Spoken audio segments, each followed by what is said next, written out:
सबसे पहले शुरू करते हैं किसका? संबंध का। हम किसी से बात कर रहे हैं, वो किसी और से बात नहीं कर रही है या नहीं कर रहा है। मकई सुखाते हैं, गेहूं सुखाते हैं सड़कों पे, और मान लीजिए कि सूखने दिए हैं, अचानक से बारिश पड़ गई। अचानक से बारिश पड़ गई तो हम लोग तिरपाल लेकर के दौड़ते हैं, तिरपाल लेकर के उसको ढकते हैं। तिरपाल से ढकेंगे तो क्या है प्रोबेबिलिटी कि पूरा तरह से ढक जाएगा क्या? और इसी तरह के एग्जाम में पूछे जाते हैं, और ये सवाल बोर्ड में ऑलरेडी पहले पिछले कई सालों से पूछा जा रहा है। तो हेलो प्यारे बच्चों, कैसे आप सब? आई होप कि आप लोग अच्छे होंगे और मस्त होंगे। तो चलिए आज का आपका क्लास शुरू करते हैं। बाबू आज हम लोग आपके लिए लेकर के आए हैं संबंध एवं फलन, जिससे अगर बात की जाए वेटेज का तो मुश्किल से इसमें 4 से 5 नंबर के ऑब्जेक्टिव सवाल पूछे जाते हैं। और हम लोग यहाँ पे देखते हैं, कई बार देखा गया है कि शॉर्ट क्वेश्चंस भी इसमें से पूछे जाते हैं। तो आपको डरने की कोई बात नहीं है, और आज हम आपको गारंटी देते हैं कि आज के इस सेशन को पूरा कंप्लीट देखने के बाद आपका बोर्ड में इस एक्सरसाइज, इस चैप्टर से, इस रिलेशन फंक्शन से एक भी सवाल बाबू आपका छूटने वाला नहीं है। तो आज हम आपसे बात करेंगे कि रिलेशन फंक्शन में यानी संबंध एवं फलन में एक्चुअल में होता क्या है। तो सबसे पहले बात की जाए बाबू इसमें रियल लाइफ की, कि रियल लाइफ में अगर हम लोग संबंध की बात करें तो संबंध होता क्या है। तो रियल लाइफ में हम लोग ढेर सारे संबंधों को देखते हैं, जैसे माता पिता का रिलेशन हम लोग जानते हैं, भाई बहन का रिलेशन जानते हैं, दोस्तों का रिलेशन जानते हैं, और भी बहुत तरह के रिलेशन जानते हैं। अगर दो त्रिभुज की बात की जाए तो कई बार हम लोग देखते हैं कि दो त्रिभुज समरूप है, यानी उन दोनों के बीच में समरूपता का संबंध है। अगर दो रेखाएं लंबवत है तो उनके बीच में लंबवत का संबंध है, या दो रेखाएं अगर समांतर है तो उनके बीच में समांतर का कुछ न कुछ संबंध रहा होगा। अर्थात हम लोग ढेर सारे संबंध को देखते हैं, यानी दो नंबर्सों के बीच में जो है संबंध को देखना है, और उसी खास प्रकार के संबंध को हम लोग आगे चल करके फंक्शन कहेंगे।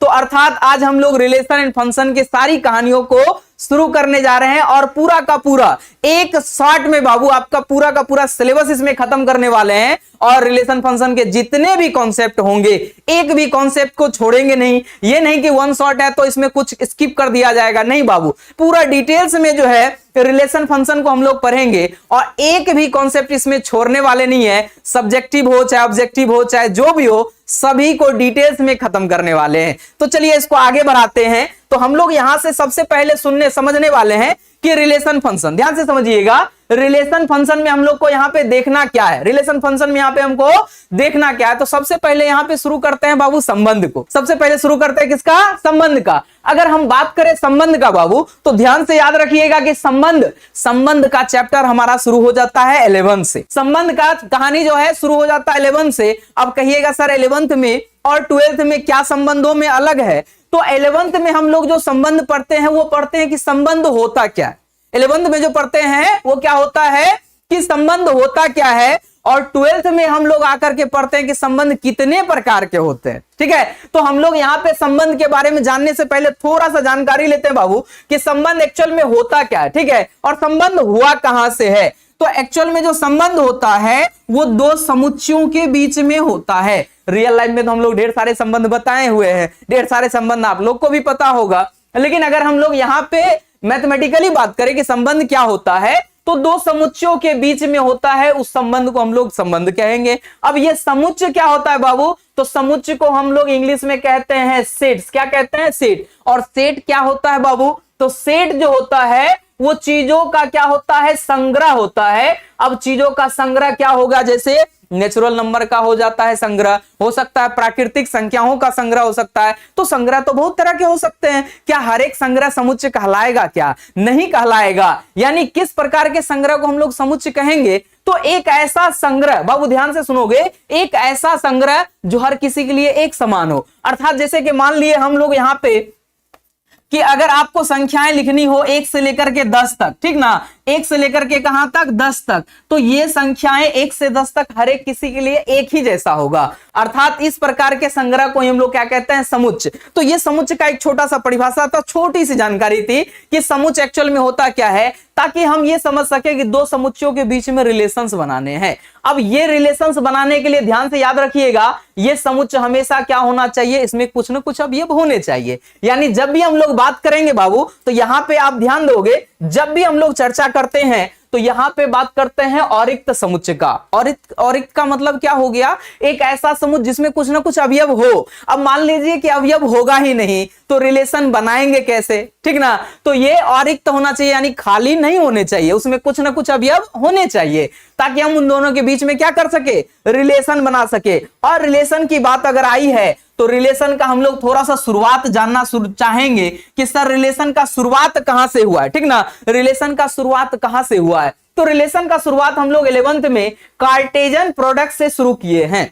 रिलेशन का शुरुआत कहां से हुआ है बाबू, कार्टेजन प्रोडक्ट से शुरुआत है। कार्टेजन प्रोडक्ट क्या होता है, कार्तीय गुणन क्या होता है, तो दो समुच्चय को जब हम लोग आपस में मल्टीप्लाई करते हैं तो वहां से रिलेशन का शुरुआत होता है और एक्चुअल में हम लोग वहीं से रिलेशन का एक समझ सकते हैं उद्गम स्थल है। दैट मींस जैसे मान लीजिए कि अगर दो समुच्चय हमको मालूम चल जाए, एक समुच्चय मान लीजिए ए है जिसमें 1 है 2 है 3 है, ठीक है ना, और एक समुच्चय मान लीजिए जिसमें मान लेते हैं 5 है और क्या है 6 है। इन दोनों के बीच में अगर कार्टेजन प्रोडक्ट निकाला जाए तो कार्टेजन प्रोडक्ट क्या करते हैं हम लोग, रिलेशन बनाते हैं। यहां से देखिएगा तो 1 का रिलेशन किसके साथ होगा, पहले 5 के साथ, ये हो गया 1 का रिलेशन 5 के साथ, फिर क्या होगा तो 1 का रिलेशन बनेगा फिर 6 के साथ बनेगा, ठीक ना। इसी तरह से हम लोग आगे बढ़ते जाएंगे, फिर 2 का रिलेशन बनेगा तो 2 का रिलेशन पहले किसके साथ होगा, 5 के साथ, फिर 2 का रिलेशन किसके साथ होगा तो 2 का रिलेशन हो जाएगा 6 के साथ, और इसी तरह से हम लोग 3 का रिलेशन पहले होगा 5 के साथ एंड 3 का रिलेशन किसके साथ होगा बाबू 6 के साथ। इसको हम लोग कहते हैं कार्टेजन प्रोडक्ट। क्या कहते हैं, कार्टेजन प्रोडक्ट। और आगे चल करके पढ़ेंगे कि यही हमारा जो है सबसे बड़ा संबंध होता है। अब संबंध को अगर रियल लाइफ में हम बात करें तो संबंधों को दो कंडीशंस के ऊपर हम लोग डिवाइड करते हैं। अब किस प्रकार के संबंध, ध्यान से समझिएगा, तो दो तरह के संबंध होते हैं। किस तरह के संबंध, एक होता है अनकंडीशनल रिलेशन और एक होता है कंडीशनल रिलेशन। और ये जो है कार्टेजन प्रोडक्ट अनकंडीशनल रिलेशन है, जिसमें क्या है कि सभी अवयवों का, ध्यान से देखिएगा तो आपको पता चलेगा सभी अवयवों का सभी अवयवों के साथ संबंध है, और रियल लाइफ में ऐसा संभव नहीं होता है। यानी इसमें क्या होगा, कोई शर्त आ जाएगा, और जैसे ही कार्टेजन प्रोडक्ट में आप शर्त लगाना शुरू करते हैं और वहीं से क्या होता है, संबंधों का शुरुआत हो जाता है। यानी कंडीशन लागू होगा तो संबंधों का क्या हो गया, शुरुआत हो जाएगा। अब ये कंडीशंस कैसे होंगे, ध्यान से देखिएगा, ये कंडीशन कैसे होंगे बाबू, तो कंडीशन हम थोड़ा सा समझा देते हैं। जैसे मान लीजिए कि हम यहां पे लिखे कि दो समुच्चय लिए, ठीक ना, दो समुच्चय क्या क्या लिए, एक समुच्चय लिए हैं ए, यहां पे 1 हो गया 2 हो गया 3 हो गया, ठीक ना, और एक समुच्चय यहां पे बी मान लेते हैं जिसमें 5 है 6 है 7 है एंड 8 है।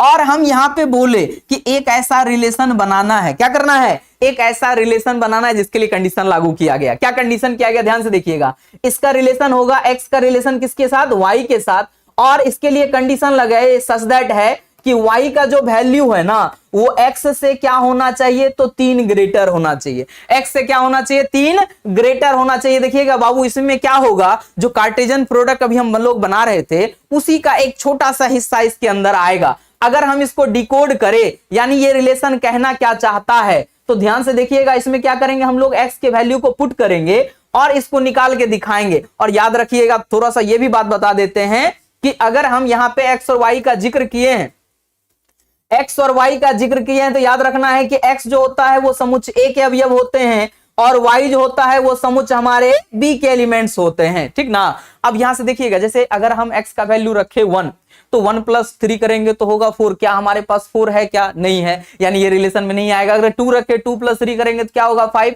यानी 2 का रिलेशन, देखिएगा 2 का रिलेशन 5 के साथ हो रहा है, तो यहां से कंडीशन लागू हो गया। और जैसे ही कंडीशन लागू हो जाता है उसी को हम लोग कहते हैं संबंध। क्या कहते हैं, संबंध कहते हैं। अब देखिए आगे अगर बढ़ते हैं तो 3 रखेंगे तो 3 + 3 करेंगे 6 होगा, यानी 3 का रिलेशन किसके साथ हो रहा है, 3 का रिलेशन हो रहा है यहाँ पे 6 के साथ। इसको हम लोग कहते हैं संबंध। क्या कहते हैं, संबंध। अब इसकी परिभाषा की अगर बात की जाए तो एक छोटा सा परिभाषा लिया गया है कि किसी औरिक्त समुच्चय ए में, ठीक ना, किसी औरिक्त समुच्चय ए से औरिक्त समुच्चय बी, औरिक्त याद रखना है कि इसमें खाली नहीं होना चाहिए। बता चुके हैं कि अगर खाली होगा तो फिर रिलेशन बनेगा ही नहीं, तो यानी खाली नहीं होने चाहिए। यानी ए का रिलेशन बी के साथ होता है, उस संबंध आर को हम लोग क्या कहते हैं, कहां से आया, तो ये कार्तीय गुणन, जो A क्रॉस B की बात कर रहे हैं, ये कार्तीय गुणन अभी जो बताया, कार्तीय गुणन A क्रॉस B का एक क्या होता है, उपसमुच्चय, यानी एक छोटा सा हिस्सा होता है। यानी अगर हम बात करें इस रिलेशन का, तो ये रिलेशन क्या होगा, उपसमुच्चय होगा। किसका होगा, उपसमुच्चय, तो ए क्रॉस बी का ये उपसमुच्चय भी हो सकता है ये बराबर भी हो,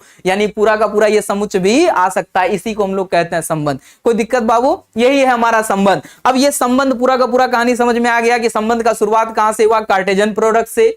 और संबंध कैसे होता है? तो इसमें कुछ ना कुछ कंडीशन लागू हो जाते हैं।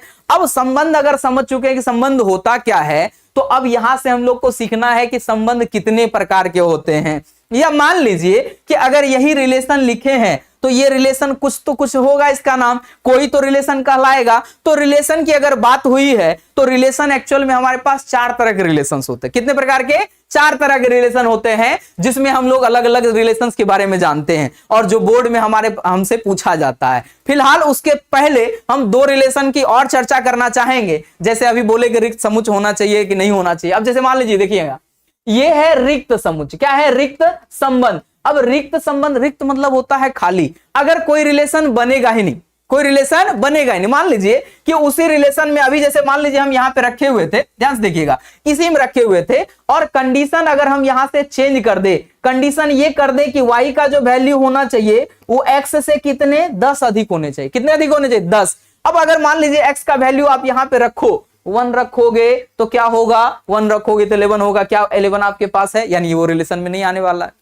अगर आप 2 रखोगे तो 2 रखोगे तो 12 हो जाएगा, 12 हो जाएगा। क्या रिलेशन में आएगा? नहीं आएगा। अगर आप 3 रखोगे तो 13 हो जाएगा। क्या वो रिलेशन में आएगा? नहीं आएगा। तो यानी ये रिलेशन इससे बनने वाला नहीं है। तो ऐसे रिलेशन जब स्थापित होते ही नहीं है तो इस संबंध को हम लोग क्या कहते हैं? रिक्त यानी खाली संबंध।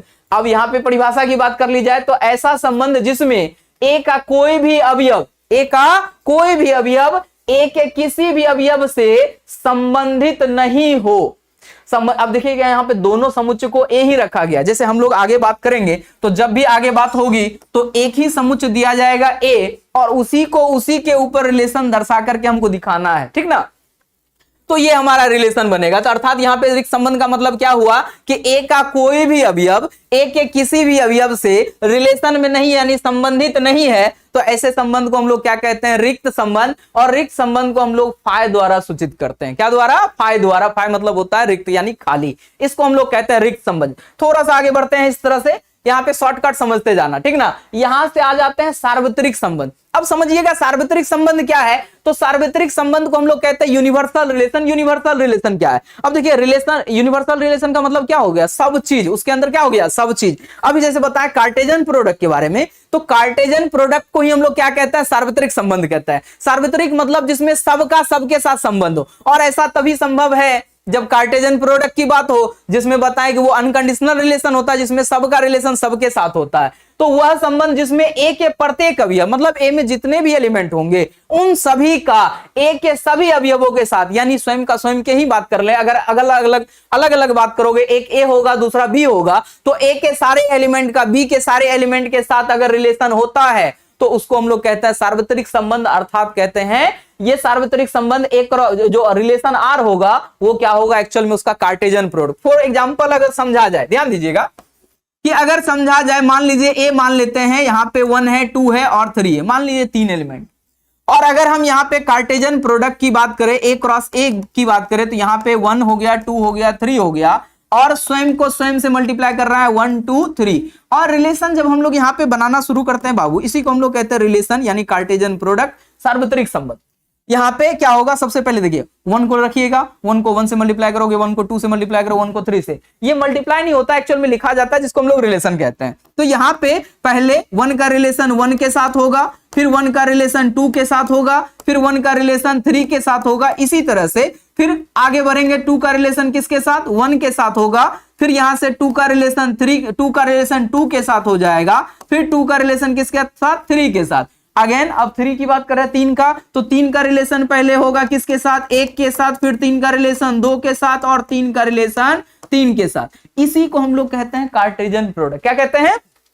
तो कार्टेशियन प्रोडक्ट कहते हैं। अब इस कार्टेशियन प्रोडक्ट को ही सार्वत्रिक संबंध, अगर हम इसको विजुअल रिप्रेजेंटेशन में दिखाएं, ध्यान से देखिएगा, इसको हम लोग विजुअल रिप्रेजेंटेशन में दिखा रहे हैं, तो ये 2 समुच्चय, ध्यान से देखिएगा, इसको 2 समुच्चय में हम लोग इस तरह से दिखाते हैं, जिसमें फर्स्ट वाले को हम लोग ए समुच्चय मान रहे हैं और दूसरा वाला भी तो क्या है? ए ही है, यहाँ पे कोई दूसरा समुच्चय नहीं लिया गया, ए ही है। और ए में एलिमेंट कौन सा है, 1 है, 2 है और 3 है। इसमें भी कौन है, 1 है, 2 है और 3 है। याद रखिएगा जो फर्स्ट सेट होता है उसके एलिमेंट को हम लोग x द्वारा डिनोट करते हैं, और जो सेकंड सेट होता है उसके एलिमेंट को हम लोग y द्वारा डिनोट करते हैं। और इन दोनों के बीच में जो रिलेशन बन रहा है उसको हम लोग यूनिवर्सल रिलेशन नाम दे रहे हैं, जिसमें अब अगर ध्यान से आप देखोगे तो सबका सबके साथ संबंध, दैट मींस अगर हम यहाँ पे दर्शाएं तो 1 का रिलेशन पहले 1 के साथ हो रहा है, फिर 1 का रिलेशन किसके साथ, 2 के साथ हो रहा है, फिर 1 का रिलेशन किसके साथ, 3 के साथ हो रहा है। इसी तरह से फिर 2 का रिलेशन 1 के साथ, 2 का रिलेशन 2 के साथ, 2 का रिलेशन 3 के साथ, और फिर 3 का रिलेशन 1 के साथ, 2 के साथ और 3 के साथ,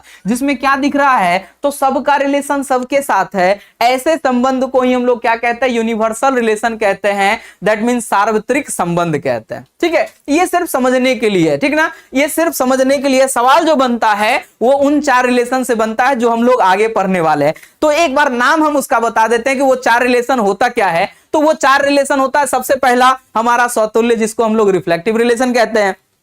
उसके बाद आ जाता है सम्मित संबंध जिसको हम लोग सिमेट्रिक कहते हैं। उसके बाद थर्ड आ जाता है जो हमारा सबसे फेवरेट है, संक्रामक संबंध। वहां से हमारा सवाल बनता है। तो उसके बाद एक चौथा आ जाएगा तुल्यता संबंध। तुल्यता संबंध क्या होता है, जो सारा संबंध को फॉलो करेगा उसको तुल्यता संबंध, इक्विवेलेंट रिलेशन कहेंगे। तो आगे बढ़ते हैं जहां से हमारा सवाल शुरू होने वाला है। ठीक है, तो आगे बढ़ते हैं। सबसे पहला रिलेशन की बात कर रहे हैं हम लोग। सबसे पहला रिलेशन कौन सा है, तो ये हमारे लिए स्वतुल्य संबंध। अब ध्यान से देखिएगा, स्वतुल्य संबंध जैसे पहचानने की बात हुई कि पहचानेंगे कैसे स्वतुल्य संबंध है। ऑप्शन में आपको दिया जाएगा, एक सवाल दिया जाएगा, एक रिलेशन दिया जाएगा, 4 ऑप्शंस होंगे आपके पास कि ये स्वतुल्य संबंध है कि सम्मित है कि संक्रामक है या तुल्यता संबंध यानी तीनों है या फिर इनमें से कोई नहीं है। इस तरह से दिया जाएगा। तो आपको पहचानने के लिए सीखना पड़ेगा कि स्वतुल्य संबंध क्या है। तो सबसे पहले स्वतुल्य का नाम अगर ध्यान से देखोगे, ये जो हिंदी वर्ड है स्वतुल्य, स्वतुल्य के नाम में ही इसका परिभाषा छिपा हुआ है। तो स्वतुल्य का मतलब अगर हम सिर्फ स्व की बात करें तो स्व का मतलब होता है स्वयं। स्व का मतलब क्या होता है, स्वयं, अर्थात एक ऐसा रिलेशन। अभी हम इस परिभाषा की बात नहीं करें बाबू, परिभाषा की बात नहीं करें। परिभाषाएं किताब में या कॉपी में ही रह जाती है। जो आपके अंदर कॉन्सेप्ट जाएगा वही आपके काम में आएगा। तो हम परिभाषा की बात नहीं कर रहे, इसको समझा देंगे परिभाषा क्या है। तो स्वतुल्य का मतलब डायरेक्टली समझ लीजिए कि स्व का मतलब हो गया स्वयं, अर्थात एक ऐसा रिलेशन जिसमें जितने भी एलिमेंट होंगे उन सभी का स्वयं के साथ अगर संबंध होता है अनिवार्य रूप से, अगर ऐसा होता है तो इस संबंध को हम लोग स्वतुल्य संबंध कहते हैं। तो रिलेशन अगर यहां पे संबंध की बात की जाए तो किसी औरिक्त समुच्चय, बोले हैं कि खाली नहीं होना चाहिए क्योंकि खाली होगा तो रिलेशन बनेगा ही नहीं, फिर तो नाम ही नहीं रखाएगा। तो औरिक्त समुच्चय का मतलब ए पर बना वह संबंध जिसमें क्या होना चाहिए, प्रत्येक अवयव का। अब ये याद रखना है कि अनिवार्य रूप से मतलब 100% होने ही चाहिए, यहां पे मिस नहीं होना चाहिए। अनिवार्य रूप से स्वयं का स्वयं से संबंध, ये दिखा दिए कि स्वयं का क्या होना चाहिए, स्वयं के साथ संबंध होना चाहिए, स्वयं से संबंधित हो। तो ऐसे रिलेशन को हम लोग क्या कहते हैं, स्वतुल्य संबंध कहते हैं। अर्थात जितने भी ए होंगे यानी जितने भी एलिमेंट होंगे उस समुच्चय की बात करें, जिस समुच्चय का रिलेशन बनाएंगे उस समुच्चय के सारे एलिमेंट अगर स्वयं का स्वयं के साथ संबंध है यानी ए का ए के साथ रिलेशन है, तो ऐसे रिलेशन को हम लोग कहते हैं स्वतुल्य संबंध। अब जैसे मान लीजिए, ध्यान से देखिएगा, एक हम सेट ले रहे हैं, मान लीजिए ए एक समुच्चय ले लिए कि 1 है, यहाँ पे 2 है और यहाँ पे 3 है। और अगर हम यहां से एक रिलेशन बनाना चाहते हैं और हम खुद से बना रहे हैं कि ये रिलेशन कैसा होना चाहिए, स्वतुल्य होना चाहिए। तो स्वतुल्य कैसे बनाएंगे, देखिएगा। स्वतुल्य का क्या मतलब बोले कि सभी का स्वयं के साथ रिलेशन। जैसे अगर 1 है तो 1 का रिलेशन 1 के साथ होना चाहिए। फिर क्या होना, तो 2 है तो 2 का रिलेशन 2 के साथ होना चाहिए। फिर क्या होगा, 3 का रिलेशन 3 के साथ होना चाहिए। अब यहां पे एक सवाल आता है कि सर अगर यहां पे 2 का रिलेशन 3 के साथ हो जाए, 3 का रिलेशन यहां पे 1 के साथ हो जाए, क्या ये रिलेशन स्वतुल्य कहलाएगा क्या? बिल्कुल कहलाएगा। ध्यान से समझिएगा, हमको सिर्फ और सिर्फ किस चीज से मतलब है, स्वयं से मतलब है। उसके अलावा इसमें कौन सा संबंध आया नहीं आया हमको उससे कोई मतलब नहीं है। तो जितने एलिमेंट होने चाहिए सारे के स्वयं के साथ रिलेशन होना चाहिए, ये हमारे लिए अनिवार्य कंडीशन है। 100% होने चाहिए, तभी इस रिलेशन को स्वतुल्य कहा जाएगा, अन्यथा नहीं कहा जाएगा। और ये पार्ट जो दिख रहा है ना बाबू आपको, ये ऑप्शनल है। क्या है? ऑप्शनल है। हो तो भी सही, नहीं हो तो भी सही, इससे हमको कोई मतलब नहीं है। बस इतना मतलब है कि जितने एलिमेंट होंगे ना, उन सभी एलिमेंट का स्वयं के साथ संबंध होना चाहिए। अब जैसे मान लीजिए कि हम यहां पे एक थोड़ा सा एक सवाल ले लेते हैं बाबू। देखिएगा, एक रिलेशन हम यहां पे ले रहे हैं। जैसे मान लीजिए 1 का रिलेशन 1 के साथ दर्शा दिए, 2 का रिलेशन 3 के साथ दर्शा दिए, 3 का रिलेशन यहाँ पे 3 का रिलेशन 3 के साथ रखे हुए हैं, और 4 का रिलेशन मान लीजिए 4 का रिलेशन 2 के साथ है, देन 2 का रिलेशन 2 के साथ एक ऐसा रिलेशन रखा गया और हमसे पूछा गया कि बताइए कि क्या ये समतुल्य है अथवा नहीं है। तो हम लोग को यहाँ पे पता चल रहा है कि एक्चुअल में इसमें 4 तरह के एलिमेंट का प्रयोग किया गया। 4 तरह के एलिमेंट क्या क्या है? तो एक तो हमको 1 दिख रहा है, एक तो हमको 2 दिख रहा है, उसके बाद हमको 3 दिख रहा है, उसके बाद हमको 4 भी दिख रहा है, यानी 4 भी दिख रहा है। तो 4 तरह के एलिमेंट अगर दिए गए हैं तो उनमें चारों के स्वयं के साथ संबंध होना चाहिए। तो हमको यहां पे दिख रहा है कि 1 का 1 के साथ तो रिलेशन है, बिल्कुल ठीक है। 2 का रिलेशन यहां पे देखो, 2 का रिलेशन 2 के साथ है, वो भी मिल गया। 3 का रिलेशन 3 के साथ, वो भी मिल गया। अब अगर यहां पे 4 आया है तो 4 का रिलेशन 4 के साथ होना चाहिए था, जो कि नहीं है। और ये तो हमारे लिए ऑप्शनल है, ये दोनों हमारे लिए क्या है? ऑप्शनल है। हो तो भी सही, नहीं हो तो भी सही। बट जो भी एलिमेंट्स आए हैं सभी का स्वयं के साथ स्वयं का रिलेशन होना चाहिए। तो इसको अगर रीजन के हिसाब से अगर देंगे कि कैसे ये नहीं है, तो बताएंगे कि ये जो हम दिख रहा है ना, ये जो हमको दिख रहा है, ये जो 4 दिख रहा है, ये उस समुच्चय से आया है जिस समुच्चय से ये रिलेशन बना है। अब अगर वो अवयव उस समुच्चय में रहा होगा तो हमको ये होना जरूरी है। तो यहां पे लगा देते हैं लेकिन क्या कि 4 का रिलेशन 4 के साथ होना चाहिए, इस रिलेशन में होना चाहिए, बट ये नहीं है। नोट बिलोंग्स टू इसको पढ़ते हैं। क्या पढ़ते हैं? Not belongs to. अगर ये नहीं है तो हम कह सकते हैं, क्या कह सकते हैं? कहेंगे अतः यह स्वतुल्य संबंध, अतः यह स्वतुल्य संबंध नहीं है। अतः यह स्वतुल्य संबंध जो है वो नहीं है। बोलो दिक्कत भी किसी को? सिंपल है कि स्वयं के साथ संबंध ढूंढना है। प्रत्येक अवयव का अगर स्वयं के साथ संबंध है तो उस संबंध को स्वतुल्य कहेंगे, अन्यथा नहीं कहेंगे। कोई दिक्कत बाबू? चलिए आगे हम लोग बढ़ते हैं। इसके आगे हम लोग बढ़ते हैं जिसको हम लोग कहते हैं सम्मित संबंध। ये ऑब्जेक्टिव का हिस्सा है, तो ज्यादा डिटेल्स हम लोग नहीं जान रहे, लेकिन उतना जा रहे हैं कि आपको एक भी सवाल वहां से छूटने नहीं देंगे, सारे कॉन्सेप्ट को क्लियर करते हुए। तो सम्मित संबंध की बात कर लेते हैं। अगर बात हम सिर्फ वर्ड की बात करें कि सर सम्मित, अगर सम्मित की बात करें तो सम्मित होता क्या है? ठीक है, ध्यान से समझिएगा। हम लोग बचपन में बोल सकते हैं 3, 4, 5, 6 में एक सवाल दिया जाता है सम्मित फिगर पहचानने के लिए। जैसे मान लीजिए ये अगर सर्कल है, परफेक्ट सर्कल, और हम इसको अगर बीच से काट दे, क्या करें? बीच से काट दे, तो ये दोनों हिस्सा अगर एक जैसा दिखता है तो इसको हम लोग सिमेट्री बोलते हैं। क्या बोलते हैं? सिमेट्री बोलते हैं। इसी के साथ साथ मान लीजिए अगर हम यहाँ पे स्क्वायर दे दे, ठीक ना, ये स्क्वायर फिगर अगर हम इसको बीच से काट दें और दोनों क्या दिखे? सेम दिखे, तो इसको हम लोग सिमेट्री बोलते हैं। अगर हम यहाँ पे एक क्या बना रहे हैं? त्रिभुज बना रहे हैं, और वो क्या है? समबाहु त्रिभुज, जिसकी तीनों भुजाएं आपस में बराबर होती है, और अगर हम इसको बीच से काट दें तो ये क्या कहलाएगा? दोनों बराबर कहलाएगा। दैट मींस ये सिमेट्री।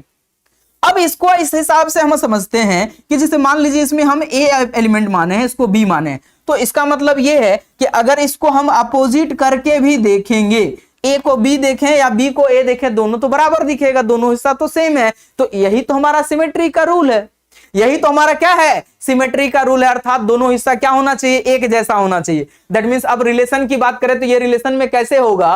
तो किसी अरिक्त समुच्चय ए पर बना हुआ संबंध जिसमें प्रत्येक क्रमित युग्म का, ये सबसे इंपॉर्टेंट वर्ड ये है कि विपरीत युग्म, यानी अपोजिट रिलेशन। अपोजिट रिलेशन मतलब अगर ए का रिलेशन बी के साथ है बाबू, तो अपोजिट रिलेशन बी का ए के साथ रिलेशन होना अनिवार्य है। अगर ऐसा है तभी इस रिलेशन को हम लोग सम्मित कहेंगे, अन्यथा नहीं कहेंगे। देखिएगा यहां पे एग्जांपल ले लेते हैं, 1-2 सवाल बना लेते हैं, ठीक है? ध्यान से देखिएगा कि मान लीजिए एक रिलेशन हम यहां पे रखें जहां पे दिया गया है 2 का रिलेशन 3 के साथ है, 3 का रिलेशन 3 के साथ है, 2 का रिलेशन 2 के साथ है, यहां पे 3 का रिलेशन 2 के साथ है, और 5 का रिलेशन मान लीजिए 2 के साथ है। ऐसा हम रिलेशन दर्शाएं, ठीक है? हम बात कर रहे हैं सम्मित का बाबू। तो सम्मित में हम लोग को क्या ढूंढना है? तो सिर्फ ढूंढना है क्या? तो मिरर ऑब्जेक्ट ढूंढना है। इसको हम लोग मिरर ऑब्जेक्ट भी कहते हैं। मिरर ऑब्जेक्ट मतलब क्या हुआ कि अगर हम यहाँ पे मिरर लगाएं, ध्यान से समझिए, यहाँ पे मिरर लगाएं, तो पहले हमको दिखेगा कौन, 3 दिखेगा, उसके बाद कौन दिखेगा, तो 2 दिखेगा। दैट मींस इसका जस्ट अपोजिट दिखेगा। अगर 2,3 है तो इसका अपोजिट क्या होना चाहिए, 3,2 होना चाहिए। तो हम लोग अगर इसके अपोजिट की बात करें, ध्यान से देखिएगा, हम अगर इसके अपोजिट की बात करें बाबू, तो यहां पे 2,3 का अगर हम ये देख रहे हैं कि ये रिलेशन में है, तो यहां पे ये देख रहे हैं कि इसका अपोजिट अगर ढूंढा जाए तो 3,2, ये रहा 3,2, ये हमारे रिलेशन में है। दैट मींस इसका अपोजिट तो है हमारे पास, इसका अपोजिट तो है हमारे पास। तो इसका मतलब ये नहीं कि इसका अपोजिट है तो ये सम्मित कहलाएगा, नहीं, हमको हर एक टर्म को चेक करना पड़ेगा, हर एक टर्म को चेक करना पड़ेगा। जैसे मान लीजिए कि अगर यहाँ पे 5 टर्म है और 5 टर्म में 4 टर्म का ऐसा हो गया कि मान लीजिए मिरर ऑब्जेक्ट है, अपोजिट रिलेशन है, बट 5वां का अगर नहीं मिला तो क्या होगा, तो नहीं होगा। क्योंकि अगर आप एग्जाम दे रहे हो बाबू, याद रखिएगा, अगर आप एग्जाम दे रहे हो, 5 सब्जेक्ट है आपके पास, 4 सब्जेक्ट में आप पास करके 5वां सब्जेक्ट में फेल हो गए तो पूरा तरह से फेल माना जाता है। दैट मींस यहां पे क्या बोले कि 4 अगर है, 5वां नहीं है, तो फिर वो रिलेशन सम्मित नहीं होगा। दैट मींस सभी का, यानी अनिवार्य रूप से जितने भी पेयर है, जितने भी युग्म है, सभी का अपोजिट रिलेशन होना अनिवार्य है। तो यहां से देखिएगा, सबसे पहला इसका तो रिलेशन मिल गया अपोजिट। अब अगर हम बात कर रहे हैं 3,3 का, तो ये मिरर ऑब्जेक्ट ही होता है, इसको हम लोग बोलते हैं डबलेट। क्या बोलते हैं, डबलेट। मिरर ऑब्जेक्ट मतलब क्या हुआ कि अगर हम यहां पे शीशा लगाएं तो सर 3,3 को अपोजिट भी करोगे तो 3,3 ही दिखेगा, 2,2 को अगर अपोजिट करोगे तो 2,2 ही दिखेगा, लेकिन 3,2 को अपोजिट करोगे तो 2,3, जिसका हम लोग देख चुके हैं। और लास्ट हम यहां पे देख पा रहे हैं कि सर यहां पे जो है ये 5,2 जो है वो रिलेशन में है, 5,2 जो है वो रिलेशन में है, लेकिन हम यहां पे लगा देते हैं क्योंकि इसका मिरर ऑब्जेक्ट हमारे पास नहीं है, लेकिन लगा दिए कि सर 2,5 जो है वो उस रिलेशन में, इस रिलेशन में नहीं है। और अगर नहीं है तो मिरर ऑब्जेक्ट नहीं हुआ, और मिरर ऑब्जेक्ट नहीं है तो बोल सकते हैं कि अतः यह संबंध क्या है, सम्मित नहीं है। तो हम यहां पे लिख देंगे अतः यह संबंध, अतः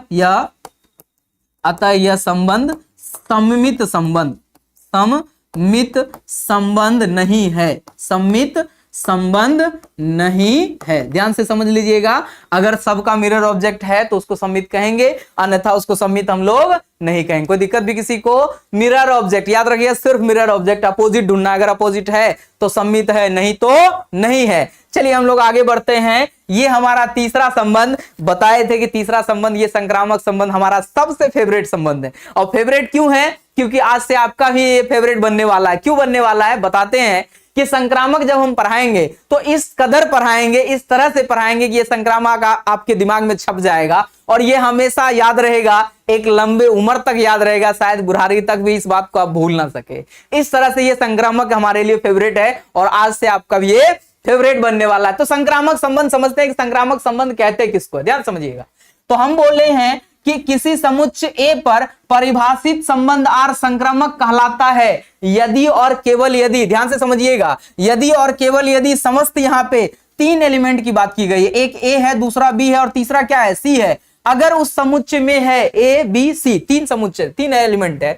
अब इस कंडीशन पे देखिएगा कि अगर ए बी का रिलेशन दिया गया है उसमें और बी का सी के साथ रिलेशन दिया गया है, और अगर ऐसा है तो इसमें क्या होना चाहिए, इसमें होना चाहिए कि सर ए का रिलेशन सी के साथ होना अनिवार्य है। ये लिख देते हैं यहां पे, ये अनिवार्य है। और अगर ऐसा है तो ये रिलेशन संक्रामक कहलाएगा, नहीं तो नहीं कहलाएगा। अब यहां पे देखिएगा, हम इसको एक्चुअल में 2 पार्ट में डिवाइड करते हैं, याद रखिएगा 2 पार्ट में डिवाइड करते हैं। हम दोनों को इसको अलग अलग करके दिखाते हैं, 2 अलग अलग पार्ट्स में बताते हैं, 2 केस कर लेते हैं, 2 केस करके बताते हैं कि हम लोग इसको 2 केस में डिवाइड करके बना रहे हैं। और 2 केस में क्या होता है देखिएगा, 2 अलग अलग केस करके डिवाइड कर रहा है। इसमें क्या होगा जो कि आसान से समझ में आएगा। 2 शर्तें होती है। पहला शर्त यह है कि मान लीजिए एक ऐसा रिलेशन हो जिसमें ए का रिलेशन किसके साथ हो, बी के साथ हो। ए का रिलेशन किसके साथ हो, बी के साथ हो, लेकिन हम यहां पे लगा देते हैं लेकिन जो है इस बी का रिलेशन किसी सी के साथ ना हो, किसी सी के साथ ना हो। तो ये अगर ऐसा है तो ये रिलेशन आंख बंद करके संक्रामक कहलाएगा। बट अगर यहां पे हम केस नंबर 2 की बात कर लेते हैं, ध्यान से देखिएगा, ये अगर केस हम 2 की बात कर लेते हैं, इसमें एक शर्त आ जाता है। दैट मींस यहां पे क्या है कि ए का रिलेशन अगर बी के साथ हो, ध्यान से समझिएगा कि ए का रिलेशन किसके साथ हो बाबू रे, ए का रिलेशन किसके साथ हो, ए का रिलेशन बी के साथ हो। और साथ ही साथ हम ये भी देखें कि बी का रिलेशन किसके साथ हो, सी के साथ हो, तो ऐसे कंडीशन में बाबू ए का रिलेशन सी के साथ होना अनिवार्य है। अगर ऐसा है तभी ये रिलेशन संक्रामक कहलाएगा, और अगर नहीं है तो संक्रामक नहीं कहलाएगा। अब यहां पे थोड़ा सा हम इंटरेस्टिंग बात लाते हैं। देखिएगा, पहला शर्त तो सिंपल है और दूसरा शर्त में हम कंडीशन ला रहे हैं। देखिएगा, समझ लीजिए कि मान लीजिए, सपोज कीजिए कि हम फोन किए किसी को 12 बजे रात में, और फोन उधर गया और उधर से आवाज आता है कि जिस नंबर से आप संपर्क करना चाहते हैं वो अभी दूसरे कॉल पे व्यस्त है। और अगर ऐसा आता है तो बाबू अब यहां पे कंडीशन शर्त हो जाता है लागू कि हमको उस थर्ड पर्सन, यानी जिससे आप बात कर रहे हैं, अब मान लीजिए हम किसी से बात कर रहे हो और किसी को कॉल लगाए हो, अब वो अगर किसी थर्ड पर्सन से बात कर रहा है या कर रही है तो उस थर्ड पर्सन का हमारे पास जानकारी होनी चाहिए कि वो कौन है, मौसेरा भाई है कि फुफेरा भाई है कि मौसेरी बहन है कि फुफेरी बहन है। अगर उसकी जानकारी हमारे पास है, यानी हम जान रहे हैं उस बंदे को या उसको, तो वो रिलेशन आगे चलेगा, और अगर नहीं जान रहे तो वो रिलेशन वहीं पे कहानी खत्म होगा। बिल्कुल सही है कि नहीं है? बिल्कुल सही है। तो यहां पे हम ये बोले, ये हम अपने आप को मान रहे, ध्यान समझिएगा कि अगर हम बात कर रहे हैं बी से, और बी किसी और से, किसी थर्ड पर्सन सी से बात नहीं कर रहा है या नहीं कर रही है, तो फिर इस रिलेशन में किसी प्रकार का शक का गुंजाइश नहीं है। दैट मींस ये रिलेशन चलेगा, दैट मींस ये संक्रामक है। अब कंडीशन कहां पे लागू होता है कि अगर हम जो है ए है, हम बात कर रहे हैं बी से, और बी किसी थर्ड पर्सन सी से बात कर रहा है या कर रही है, तो उस थर्ड पर्सन का और हमसे, हमारा और उस थर्ड पर्सन का आपस में जान पहचान होना जरूरी है। और अगर जान पहचान है, यानी ए का रिलेशन सी के साथ है, जान पहचान है, तो वो रिलेशन आगे चलेगा, और नहीं तो वो रिलेशन आगे चलने वाला नहीं है, वहीं पे कहानी खत्म हो जाएगा। दैट मींस ये, अगर ऐसा नहीं होगा तो ये संक्रामक नहीं कहलाएगा। बोलो समझ में आया कि नहीं आया? ये एक ऐसा रिलेशन है जो आसानी से समझ में आएगा और आपको लंबे समय तक याद रहेगा। हम किसी से बात कर रहे हैं, वो किसी और से बात नहीं कर रही है या नहीं कर रहा है, तो ये संक्रामक है, इजी, कोई दिक्कत नहीं। यानी दैट मींस उसमें सिर्फ ए बी होगा, बी से शुरू होने वाला कोई दूसरा युग्म नहीं होगा, यानी टर्म नहीं होगा, वो संक्रामक कहलाएगा। और अगर बी से शुरू होने वाला कोई तीसरा टर्म है, दूसरा टर्म है, दैट मींस वो किसी थर्ड पर्सन सी के साथ रिलेशन में है, तो उसका और मेरा रिलेशन होना, जान पहचान होना जरूरी है, तभी वो संक्रामक कहलाएगा, अन्यथा नहीं कहलाएगा। तो चलिए एक दो एग्जांपल ले लेते हैं उस सवाल के रूप में। जैसे मान लीजिए कि एक रिलेशन लिए बाबू, यहां पे देखिएगा कि 2 का रिलेशन 3 के साथ रखे, 3 का रिलेशन 5 के साथ रखे, और 7 का रिलेशन मान लीजिए यहां पे 9 के साथ रख रहे हैं, इस तरह से, ठीक है। और थोड़ा सा हम इसमें चेंज कर लेते हैं बाबू, थोड़ा सा यहां पे हम चेंज कर लेते हैं इसको, कि यहां पे रख देते हैं कि यहां पे 11 का रिलेशन मान लो 15 के साथ। ये पहले शर्त पे आ रहा है, फर्स्ट केस पे। कैसे? देखिएगा, अगर 2 का रिलेशन 3 के साथ है, इसका मतलब है कि अगर हम बात कर रहे हैं 3 से, और 3 किसी और से बात कर रहा है या कर रही है, नहीं कर रही है, यानी 3 का रिलेशन किसी और एलिमेंट के साथ नहीं है, तो फिर इस रिलेशन में कोई शक का गुंजाइश नहीं है। यानी चेक करना है आपको हर टर्म को बाबू, हर टर्म को आपको ए बी मान के चलना है। तो अगर ये हमारे लिए ए बी है, ये हमारे लिए क्या है, ए बी है, तो बी से शुरू होने वाला यानी 3 से शुरू होने वाला कोई टर्म नहीं है, दैट मींस बी सी नहीं है, तो ए सी को ढूंढने की कोई आवश्यकता नहीं है। अगर हम सेकेंड एलिमेंट पे आते हैं यहां पे कि 11 का रिलेशन 15 के साथ है, क्या 15 का रिलेशन किसी और के साथ है? नहीं है, तो फिर शक की गुंजाइश नहीं है, यानी एसी को ढूंढने की जरूरत नहीं है। अगर 7 का रिलेशन यहां देख रहे हैं 9 के साथ है, क्या 9 का रिलेशन किसी और एलिमेंट के साथ है? नहीं है, तो नहीं है, तो इसका मतलब ये रिलेशन आराम से चलने वाला है। इसलिए हम यहां पे शर्त लगाएंगे, चूंकि यहां देखिएगा, चूंकि कि ए का रिलेशन जो है वो बी के साथ है। देखिएगा ध्यान से, ए का रिलेशन किसके साथ है? बी के साथ है, और B comma C belongs to R, not belongs to R है, नॉट बिलोंग्स टू आर है, तो हम कह सकते हैं अतः यह संबंध जो है वो क्या है, यह संबंध जो है वो संक्रामक संबंध कहलाएगा। अतः यह संबंध क्या है हमारा, ये संबंध हमारा संक्रामक, ये संबंध क्या है, तो ये हमारा संबंध जो है ये संक्रामक संबंध कहलाएगा, संक्रामक संबंध है। ये फर्स्ट केस से, जिसमें ए बी है बट बी सी नहीं है, तो ए सी को ढूंढने की कोई आवश्यकता भी नहीं है, तो इस रिलेशन को हम लोग कहते हैं संक्रामक। अब दूसरे शर्त पे आ जाते हैं, दूसरे कंडीशन पे, कि मान लीजिए एक रिलेशन इस प्रकार से हम लोग रख रहे हैं कि यहां पे रख रहे हैं कि यहां पे 3 का रिलेशन मान लीजिए 5 के साथ है, ठीक है, 5 का रिलेशन मान लीजिए 5 के साथ है, और यहां पे रख देते हैं कि 5 का रिलेशन मान लीजिए 9 के साथ भी रख दिए, सिंपल। और हम चेक कर रहे हैं कि क्या ये संक्रामक है। तो ध्यान से देखिएगा, अगर यहाँ पे 3,5 को ए भी माने हैं तो बी से यानी 5 से शुरू होने वाला जो भी टर्म होगा वो हमारा क्या होगा, बीसी होगा। क्या होगा, बीसी होगा। और अगर बीसी है तो एसी का होना अनिवार्य है। तो यहाँ पे दोनों कंडीशन पे ध्यान दीजिएगा कि चूंकि हम क्या देख रहे हैं यहाँ पे कि 3 का रिलेशन जो है वो 5 के साथ है। 3 का रिलेशन किसके साथ है, 5 के साथ।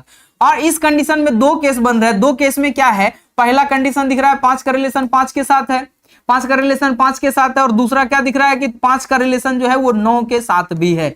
अब दोनों ना इसके लिए बीसी कहलाएगा। ये देखिए, ये ए बी अगर है तो ये भी हमारा बीसी कहलाएगा, ये भी हमारा बीसी कहलाएगा। तो इसके लिए भी एसी का होना अनिवार्य है और इसके लिए भी एसी का होना अनिवार्य है। तो दोनों के लिए ढूंढ रहे हैं। जैसे ए का मतलब क्या हो गया, ए का मतलब हो गया 3 और सी का मतलब क्या हो गया 5। तो यहां पे दिख रहा है कि और यहां लगा देते हैं थोड़ा सा, और यहां पे दिख रहा है कि 3 का रिलेशन किसके साथ होना चाहिए, 5 के साथ, जो कि है हमारे पास। ये रिलेशन 3 का रिलेशन 5 के साथ, ये रहा, ये है हमारे पास।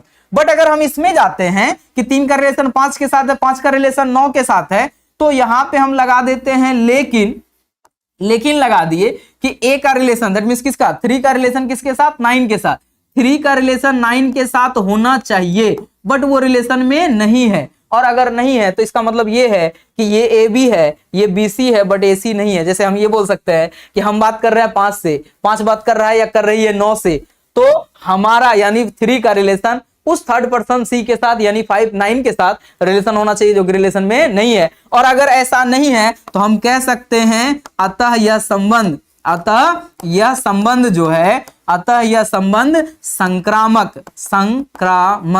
नहीं है। अतः यह संबंध संक्रामक नहीं है। बोलो दिक्कत भी किसी को, ये संक्रामक जो है वो नहीं है। कंडीशन याद रख लेना है कि अगर इस तरह से है, यहाँ पे ये रिलेशन अगर ऐसा है तो ये संक्रामक नहीं कहलाएगा। बोलो दिक्कत भी किसी को, 2 ही शर्त है, सिंपल सा है, जो अपने रियल लाइफ में अगर यूज करके देखो, रियल लाइफ पे बैठा करके देखोगे कि अगर हम बात कर रहे हैं किसी से, वो किसी और से बात नहीं कर रहा है तो फिर शक की गुंजाइश नहीं है, वो संक्रामक कहलाएगा इजीली।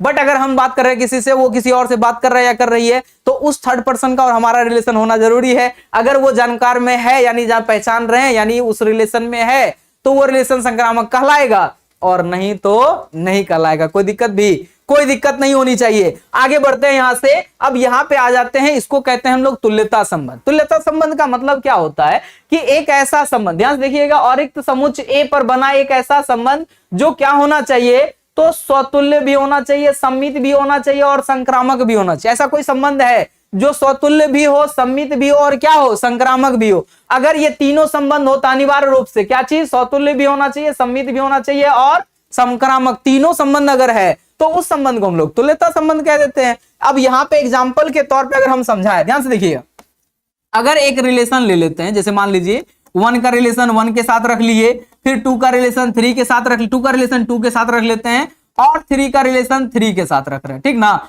अब इस रिलेशन की अगर बात की जाए, ध्यान से देखिए, इस रिलेशन की अगर बात की जाए तो सबसे पहले हम लोग बात कर रहे हैं स्वतुल्य का। क्या बात कर रहे हैं, स्वतुल्य का। तो स्वतुल्य में हम लोग क्या देखे थे कि सभी का स्वयं के साथ संबंध होना चाहिए। और हमको यहाँ पे दिख भी रहा है कि 3 तरह के एलिमेंट का इस्तेमाल हुआ है, 1 2 3। 1 का 1 के साथ है, 2 का 2 के साथ है, 3 का 3 के साथ है। तो इस संबंध को हम लोग इजिली क्या कहेंगे कि हाँ ये स्वतुल्य है, ये संबंध क्या है, स्वतुल्य है। अगर हम बात करें यहाँ पे सम्मित का, क्या बात करें, सम्मित का, तो सम्मित में हम लोग क्या पढ़े बाबू, सम्मित में हम लोग पढ़े कि अपोजिट रिलेशन होने चाहिए और जितने भी एलिमेंट इसमें दिख रहा है वो डबलेट है। क्या है, डबलेट, ये खुद का अपोजिट होता है। 1 का अपोजिट 1 1 का अपोजिट वही होगा, 2 2 का अपोजिट वही होगा, 3 3 का अपोजिट वही होगा। दैट मींस ये सभी के लिए अपोजिट रिलेशन भी दर्शाता है। तो यानी ये सम्मित भी संबंध है, ये संबंध सम्मित भी कहलाएगा। और अगर हम यहाँ पे बात कर रहे हैं संक्रामक का, किसका, संक्रामक का, ये जो सबसे फेवरेट संबंध है। यहाँ पे देखिए 1 का 1 के साथ रिलेशन, क्या 1 का रिलेशन किसी और के साथ है, नहीं है, तो ये संक्रामक इजिली कहलाएगा, यानी 1 1 का रिलेशन। यहाँ पे देखिए 2 का रिलेशन 2 के साथ है, क्या 2 का रिलेशन किसी और के साथ है, नहीं है, तो ये भी आराम से चल जाएगा। 3 का रिलेशन 3 के साथ, क्या इस 3 का रिलेशन किसी और एलिमेंट के साथ है, क्या नहीं है, तो इसका मतलब है कि ये सभी क्या है, डिफरेंट है। डिफरेंट का मतलब सिर्फ ए बी है बट बी सी है ही नहीं, तो इसी को ढूंढने की कोई आवश्यकता नहीं है। यानी ये रिलेशन जो है वो संक्रामक भी कहलाएगा। और अगर ये संक्रामक भी कहलाएगा तो हम इस प्रकार से इसको कह सकते हैं कि यह संबंध क्या है, एक तुल्यता संबंध है। यह संबंध क्या है, तो ये एक प्रकार का तुल्यता इक्विवेलेंट रिलेशन है। तो यानी वह संबंध जो स्वतुल्य भी हो, सम्मित भी हो और संक्रामक भी हो, ऐसे संबंध को हम लोग क्या कहते हैं, तुल्यता संबंध। दिक्कत भी किसी को, चलिए हम लोग यहाँ पे क्या करते हैं, इसके ऊपर कुछ सवाल ले लेते हैं। यहाँ पे हम लोग 5 सवाल लिए हैं जिसमें हर एक के ऊपर बात करना है कि मान लीजिए ये 4-5 रिलेशन रखे हुए हैं, इस पांचों रिलेशन में हमको ढूंढना है कि क्या वो स्वतुल्य है, क्या वो सम्मित है, क्या वो संक्रामक है, और रीजन के साथ देखना है। स्वतुल्य, सम्मित, संक्रामक तीनों के लिए बात कर रहे हैं बाबू। तो अगर बात करें यहाँ पे सबसे पहले रिलेशन का, तो सबसे पहले रिलेशन में अगर ध्यान से देखिएगा तो यहाँ पे दिखेगा कि 1 का रिलेशन 2 के साथ है और 2 का रिलेशन 4 के साथ। हम बात करेंगे सबसे पहले स्वतुल्य का। तो अगर स्वतुल्य की बात की जाए बाबू, तो हम देख रहे हैं कि यहाँ पे 3 तरह के एलिमेंट का इस्तेमाल किया गया है। एक 1 है, एक 2 है और तीसरा क्या है, 4 है। तो 1 का रिलेशन अगर 1 के साथ नहीं है तो फिर ये स्वतुल्य है ही नहीं, फिर आगे चेक करने की जरूरत नहीं है। फिर भी अगर आगे चेक करते तो 2 का 2 के साथ भी रिलेशन होना चाहिए था, 4 का 4 के साथ भी रिलेशन होना चाहिए था, लेकिन इसमें कोई भी रिलेशन में नहीं है, यानी ये स्वतुल्य नहीं कहलाएगा। तो रीजन के रूप में आप चाहो तो रीजन के रूप में बाबू आप चाहो तो रीजन के रूप में आप लिख सकते हो। क्या लिख सकते हो, यहां देख लो। रीजन के हम रूप में लिख सकते हैं कि सर ये जो दिख रहा है 1 जो है उस समुच्चय में रहा होगा, 1 जो है उस समुच्चय में रहा होगा। बट यहां पे हम लगा देते हैं कि ये 1 का रिलेशन 1 के साथ इस रिलेशन में जो है वो नहीं है, यानी ये रिलेशन जो है स्वतुल्य नहीं कहलाएगा। कोई दिक्कत भी किसी को? चलो आगे बढ़ते हैं। हम बात कर रहे हैं अगर सम्मित का, तो 1 का रिलेशन अगर 2 के साथ है तो 2 का रिलेशन अपोजिट रिलेशन 1 के साथ होना चाहिए था। तो हम यहां पे दर्शा देते हैं कि सर यहां पे जो है 1 का रिलेशन 2 के साथ है। किसके साथ? 1 का रिलेशन 2 के साथ है। बट यहां पे हम देख पा रहे हैं कि 2 का रिलेशन जो है 1 के साथ वो नहीं है, और अगर ऐसा नहीं है तो फिर ये हमारा रिलेशन जो है वो स्वतुल्य मतलब सम्मित भी नहीं कहलाएगा। तो ये सम्मित भी नहीं है। अब बात रहा संक्रामक का। संक्रामक में तो हम लोग सीख चुके हैं संक्रामक में क्या होना चाहिए। जैसे मान लीजिए देखिए 1 का रिलेशन अगर 2 के साथ है और 2 का रिलेशन 4 के साथ है, तो यानी ये हो गया AB, ये हो गया BC, और AC का रिलेशन यानी 1 का रिलेशन किसके साथ? 4 के साथ। क्या हमारे पास है? क्या नहीं। और अगर नहीं है तो इस रिलेशन को हम लोग संक्रामक भी नहीं कह सकते, संक्रामक भी नहीं कह सकते। रीजन समझ में आ गया कि ये हमारे लिए AB हो गया, ये हमारे लिए BC हो गया, बट 1 का रिलेशन C के साथ यानी 1 का रिलेशन 4 के साथ AC का रिलेशन नहीं है, तो ये संक्रामक भी नहीं कहलाएगा। दैट मींस ये रिलेशन ना तो स्वतुल्य हुआ, ना तो सम्मित हुआ, और ना ही संक्रामक हुआ। चलिए आगे बढ़ते हैं। तो आगे बढ़ते हैं तो यहां पे दिख रहा है 0 का रिलेशन 0 के साथ, 1 का रिलेशन 1 के साथ, 2 का रिलेशन 2 के साथ, 3 का रिलेशन 3 के साथ, 1 का रिलेशन 2 के साथ। तो अगर बात करें स्वतुल्य का, तो हमको दिख रहा है कि यहाँ पे 4 तरह के एलिमेंट का इस्तेमाल किया गया है, जिसमें 0 है, 1 है, 2 है, 3 है, 1 2 वही तो है। तो इसमें अगर देखें तो 0 है तो 0 का 0 के साथ मिल गया, 1 है तो 1 का 1 के साथ मिल गया, 2 है तो 2 का 2 के साथ मिल गया, 3 है तो 3 का 3 के साथ रिलेशन मिल गया। और ये इसके बारे में बताए थे कि ये ऑप्शनल है, हो तो भी सही है, नहीं हो तो भी सही है। रिलेशन आराम से स्वतुल्य कहलाएगा, क्योंकि सभी स्वयं का अवयव जो है, सभी अवयवों का स्वयं के साथ संबंध है, अर्थात इस रिलेशन को हम लोग क्या कहेंगे? स्वतुल्य संबंध कहेंगे। क्या कहेंगे? स्वतुल्य संबंध कहेंगे। तो ये तो स्वतुल्य है। बट अगर सम्मित की बात करें बाबू, तो ये तो तीनों का तीनों चारों जो है ये तो डबलेट है, जिसको हम लोग मिरर ऑब्जेक्ट कहते हैं। और इसमें अगर बात करें 1 का 2 के साथ रिलेशन है, तो इसका क्या अपोजिट होना चाहिए? 2 का 1 के साथ होना चाहिए था, जो कि नहीं है। तो इस रिलेशन को हम लोग सममित नहीं कह सकते बाबू। क्या सम्मित कहेंगे? नहीं कहेंगे, बिल्कुल नहीं। क्यों? क्योंकि इसका मिरर ऑब्जेक्ट नहीं है। चलिए आगे बढ़ते हैं। अगर संक्रामक की बात की जाए तो देखिएगा 1 का रिलेशन अगर 2 के साथ है, तो 2 का रिलेशन 1 के, यहाँ पे 2 का रिलेशन 2 के साथ है, तो अगर इसको A माना जाए, इसको B माना जाए, तो यहाँ में B का रिलेशन C के साथ है, जो यही हमारे लिए AC का लाएगा। बट अगर हम यहाँ पे 1 का रिलेशन यहाँ इसको देखते हैं, इसको AB माने, इसको AB माने, 1 का रिलेशन 1 के साथ है, 1 का रिलेशन 2 के साथ है, तो A का रिलेशन C के साथ यानी 1 का रिलेशन 2 के साथ, यही तो है।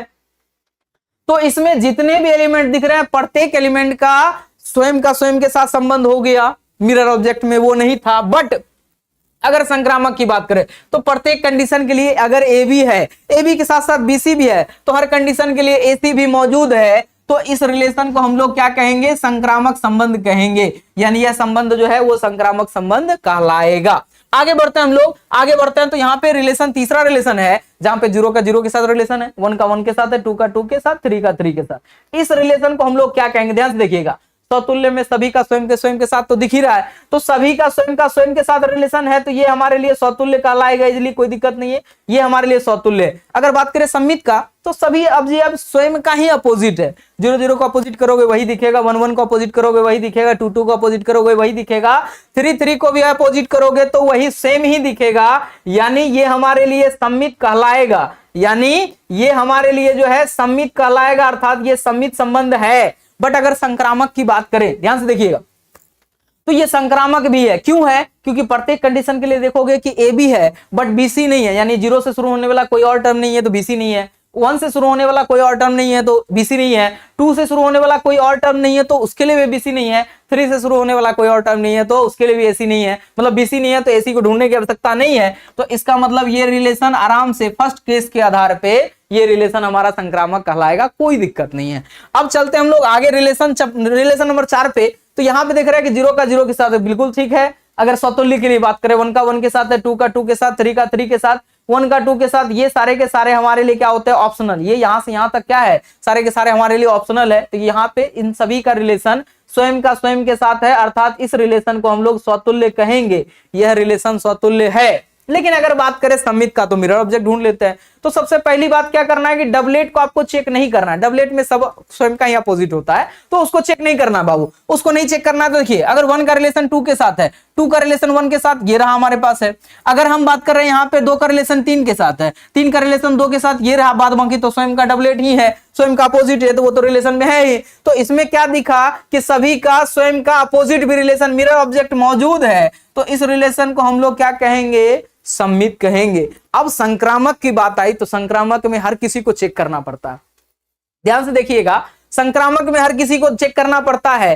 तो यहां से हम शुरू करते, इधर छोड़ देते, इधर से शुरू करते हैं। 1 का 2 के साथ रिलेशन है, 2 का रिलेशन 3 के साथ, जो कमजोर है सिर्फ हम उसी को पकड़ रहे हैं। यहां पे देख रहे हैं 1 का रिलेशन अगर 2 के साथ है और 2 का रिलेशन 3 के साथ, दैट मींस ये हमारे लिए ए बी कहलाएगा, ये हमारे लिए बीसी कहलाएगा। तो 1 का रिलेशन 3 के साथ यानी ए का रिलेशन सी के साथ होना चाहिए, जो कि रिलेशन में नहीं है, और अगर नहीं है तो फिर ये रिलेशन संक्रामक कहलाने का कोई इसमें अधिकार नहीं है। तो हम यहाँ पे रीजन जरूर लिखना चाहेंगे, छोटा सा रीजन दे देते हैं कि चूंकि सर यहाँ पे हम देख पा रहे हैं कि 1 का रिलेशन है 2 के साथ, ठीक ना, 1 का रिलेशन 2 के साथ है और 2 का रिलेशन किसके साथ है? 3 के साथ। 2 का रिलेशन किसके साथ? 3 के साथ। बट यहाँ पे लगा देते हैं कि 1 का रिलेशन 3 के साथ यानी ए का रिलेशन सी के साथ होना चाहिए, जो कि नहीं है, और अगर नहीं है तो इस रिलेशन को संक्रामक हम लोग कहने वाले नहीं है। यानी ये याद रखिएगा, सब जगह फुलफिल हो जाए, एक जगह पे भी गड़बड़ी है तो आपको ढूंढना उसी पॉइंट को जहां पे वो मिस कर रहा है, यानी जहां पे वो फेल हो रहा है, उसी कंडीशन को ढूंढ करके रीजन बनाना है और समझ लेना है कि अगर एसी नहीं है तो रिलेशन संक्रामक नहीं कहलाएगा। ये आखिरी रिलेशन है हमारा। चलते हैं आखिरी रिलेशन की तरफ। हमको यहाँ पे दिख रहा है कि 0 का 0 के साथ संबंध बिल्कुल ठीक है, 1 का 1 के साथ है वो भी सही है, 2 का 2 के साथ, 3 का 3 के साथ। तो सबसे पहली बात, ये तो हमारे लिए ऑप्शनल हो जाता है। तो यहाँ पे जितने भी है सभी का स्वयं के साथ संबंध है, तो इस संबंध को हम लोग स्वतुल्य तो बोल देंगे आराम से, ये हमारे लिए स्वतुल्य संबंध होगा। चलो ठीक हो गया। आगे अगर हम सम्मित की बात करें तो मिरर ऑब्जेक्ट, यहां से शुरू करते हैं। 1 का रिलेशन 2 के साथ है, 2 का रिलेशन 1 के साथ होना चाहिए, क्या है क्या नहीं है, और अगर नहीं है तो फिर ये हमारे लिए सम्मित नहीं होगा। आगे हम चेक ही नहीं करेंगे और सीधा कह देंगे कि सर ये सम्मित नहीं है। और क्यों नहीं है बाबू? तो याद रखना है 1 का रिलेशन 2 के साथ है, अपोजिट ढूंढोगे, 2 का रिलेशन 1 के साथ नहीं है, तो ये सम्मित हमारे लिए नहीं कहलाएगा। और रहा बात संक्रामक का, तो हम यहाँ पे अभी जस्ट रीजन दिए हैं कि 1 का रिलेशन 2 के साथ है, 2 का रिलेशन 3 के साथ है, तो 1 का रिलेशन किसके साथ? 3 के साथ होना चाहिए, जो रिलेशन में कहीं पे भी नहीं दिख रहा है। यही वाला रीजन इसके साथ भी हो जाएगा, और अगर ऐसा है तो ये रिलेशन फिर संक्रामक भी नहीं कहलाएगा। बोलो दिक्कत भी किसी को कोई प्रॉब्लम? एक बार हम फिर से शुरू से समाप्त कर देते हैं, समझा देते हैं कि स्वतुल्य का मतलब क्या बोले कि स्वयं के साथ जितने भी उसमें ऑब्जेक्ट होंगे, जितने भी एलिमेंट होंगे, अवयव होंगे, उन सभी का स्वयं के साथ संबंध होना चाहिए। अगर ऐसा है तो उसको स्वतुल्य कहेंगे, और अगर नहीं है तो इसको स्वतुल्य कहने का कोई जरूरत नहीं है, यानी वो स्वतुल्य नहीं कहलाएगा। और अगर बात करें हम सम्मित का, सम्मित में क्या बोले कि सभी का मिरर ऑब्जेक्ट जितने भी युग्म है, जितने भी क्रमित युग्म इसके अंदर आते हैं, पेयर आते हैं, उन सभी के अपोजिट रिलेशन होने चाहिए। यानी ए का रिलेशन बी के साथ है तो बी का रिलेशन ए के साथ भी होना चाहिए। अगर मिरर ऑब्जेक्ट सभी का है तो ये सम्मित कहलाएगा, अन्यथा नहीं कहलाएगा। और संक्रामक में दो तरह के शर्त बताए। एक शर्त में क्या बोले कि अगर ए का रिलेशन बी के साथ है और बी का रिलेशन किसी थर्ड पर्सन सी के साथ नहीं है तो वो संक्रामक कहलाएगा। बट दूसरा रिलेशन यहां से आ जाता है, दूसरा शर्त ये कि अगर ए का रिलेशन बी के साथ है और बी का रिलेशन किसके साथ, सी के साथ होगा, तो ए का रिलेशन सी के साथ यानी हमारा और थर्ड पर्सन का रिलेशन होना चाहिए। अगर ऐसा है और ऐसा है तो वो संक्रामक कहलाएगा, और नहीं है तो ये रिलेशन संक्रामक नहीं कहलाएगा। तो अब हम लोग देख लेते हैं कि इसमें किस प्रकार के जो है क्वेश्चंस पूछे जाते हैं। ठीक है, ये सबसे पहला क्वेश्चन, 2-3 ऑब्जेक्टिव यहां पे रखे हुए हैं जो आपको नॉर्मली समझ में आएगा और इसी तरह के एग्जाम में पूछे जाते हैं। और ये सवाल बोर्ड में ऑलरेडी पहले पिछले कई सालों से पूछा जा रहा है और ऐसे सवाल ही बोर्ड में पूछे जाते हैं।